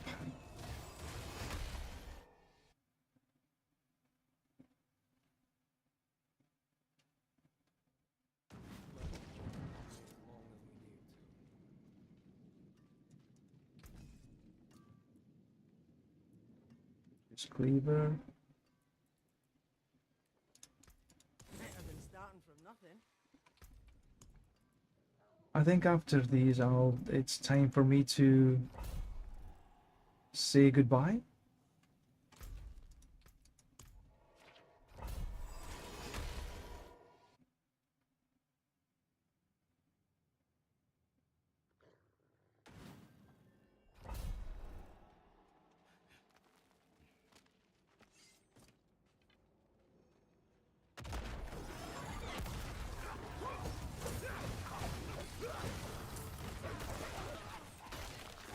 Do this little lot.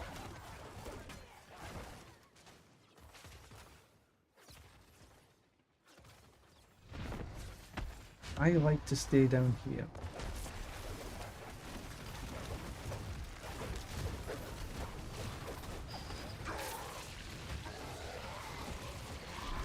Boulder's breath. As long as I can stay away from his attack, then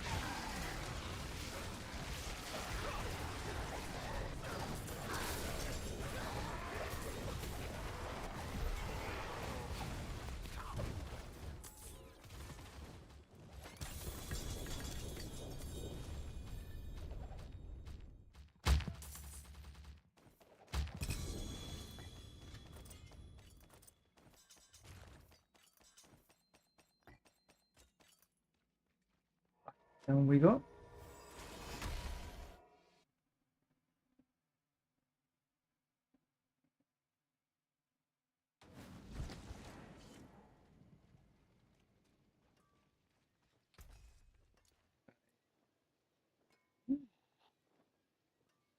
No.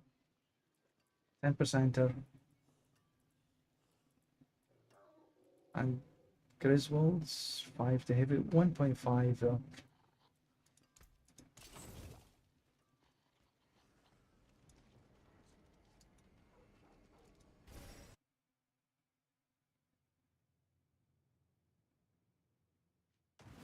Oh, why did I go back in there? Stupid.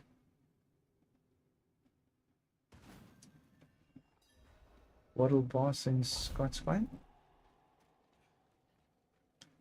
The world boss is no longer a chicken. Chicken. Right, let's try this again. Up, down. I can come to you.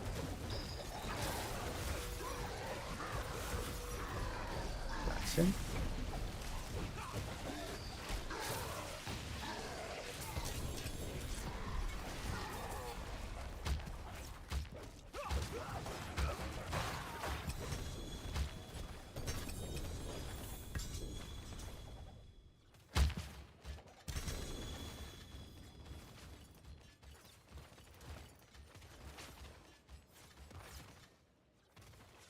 Down we go.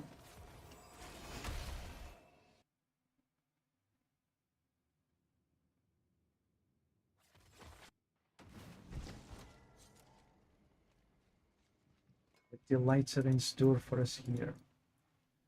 Butchers. No, no. Griswolds. Nope. And they're all double then single.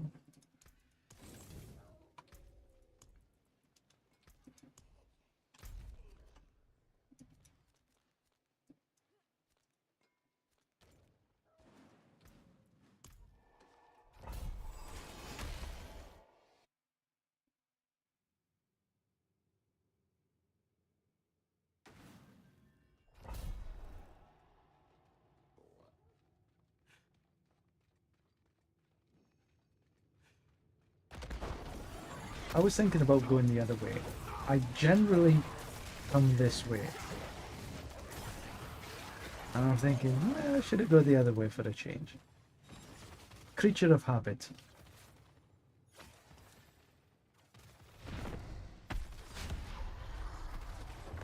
Alright, let's... So we need to boom boom. Miss his... Oh, what am I doing? I hit the wrong button completely. What on earth is that? Anyway. Chest armor.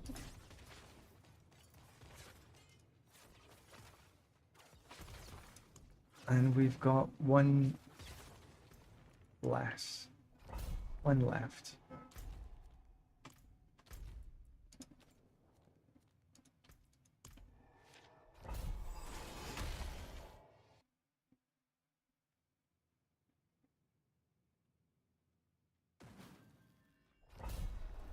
And this will be me for today. I'll just do some cleanup.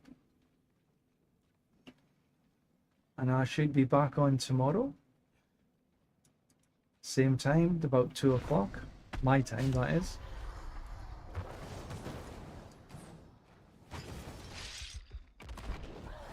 Now this is just a 35 or so.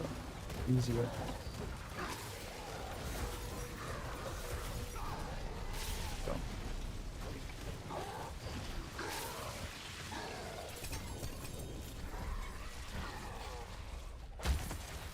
All done. Did I get any delightful upgrades? You know, not one mythic.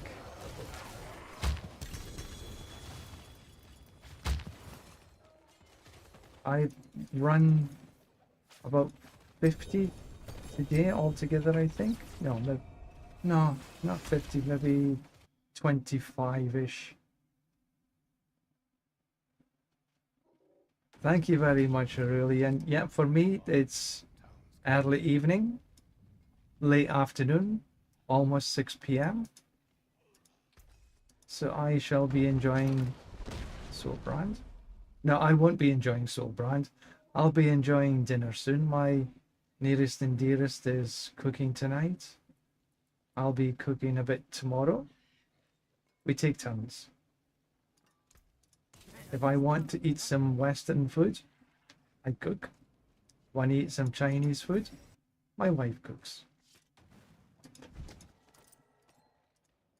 A nice division of labor. And you have a great day. Have fun in whatever you're doing.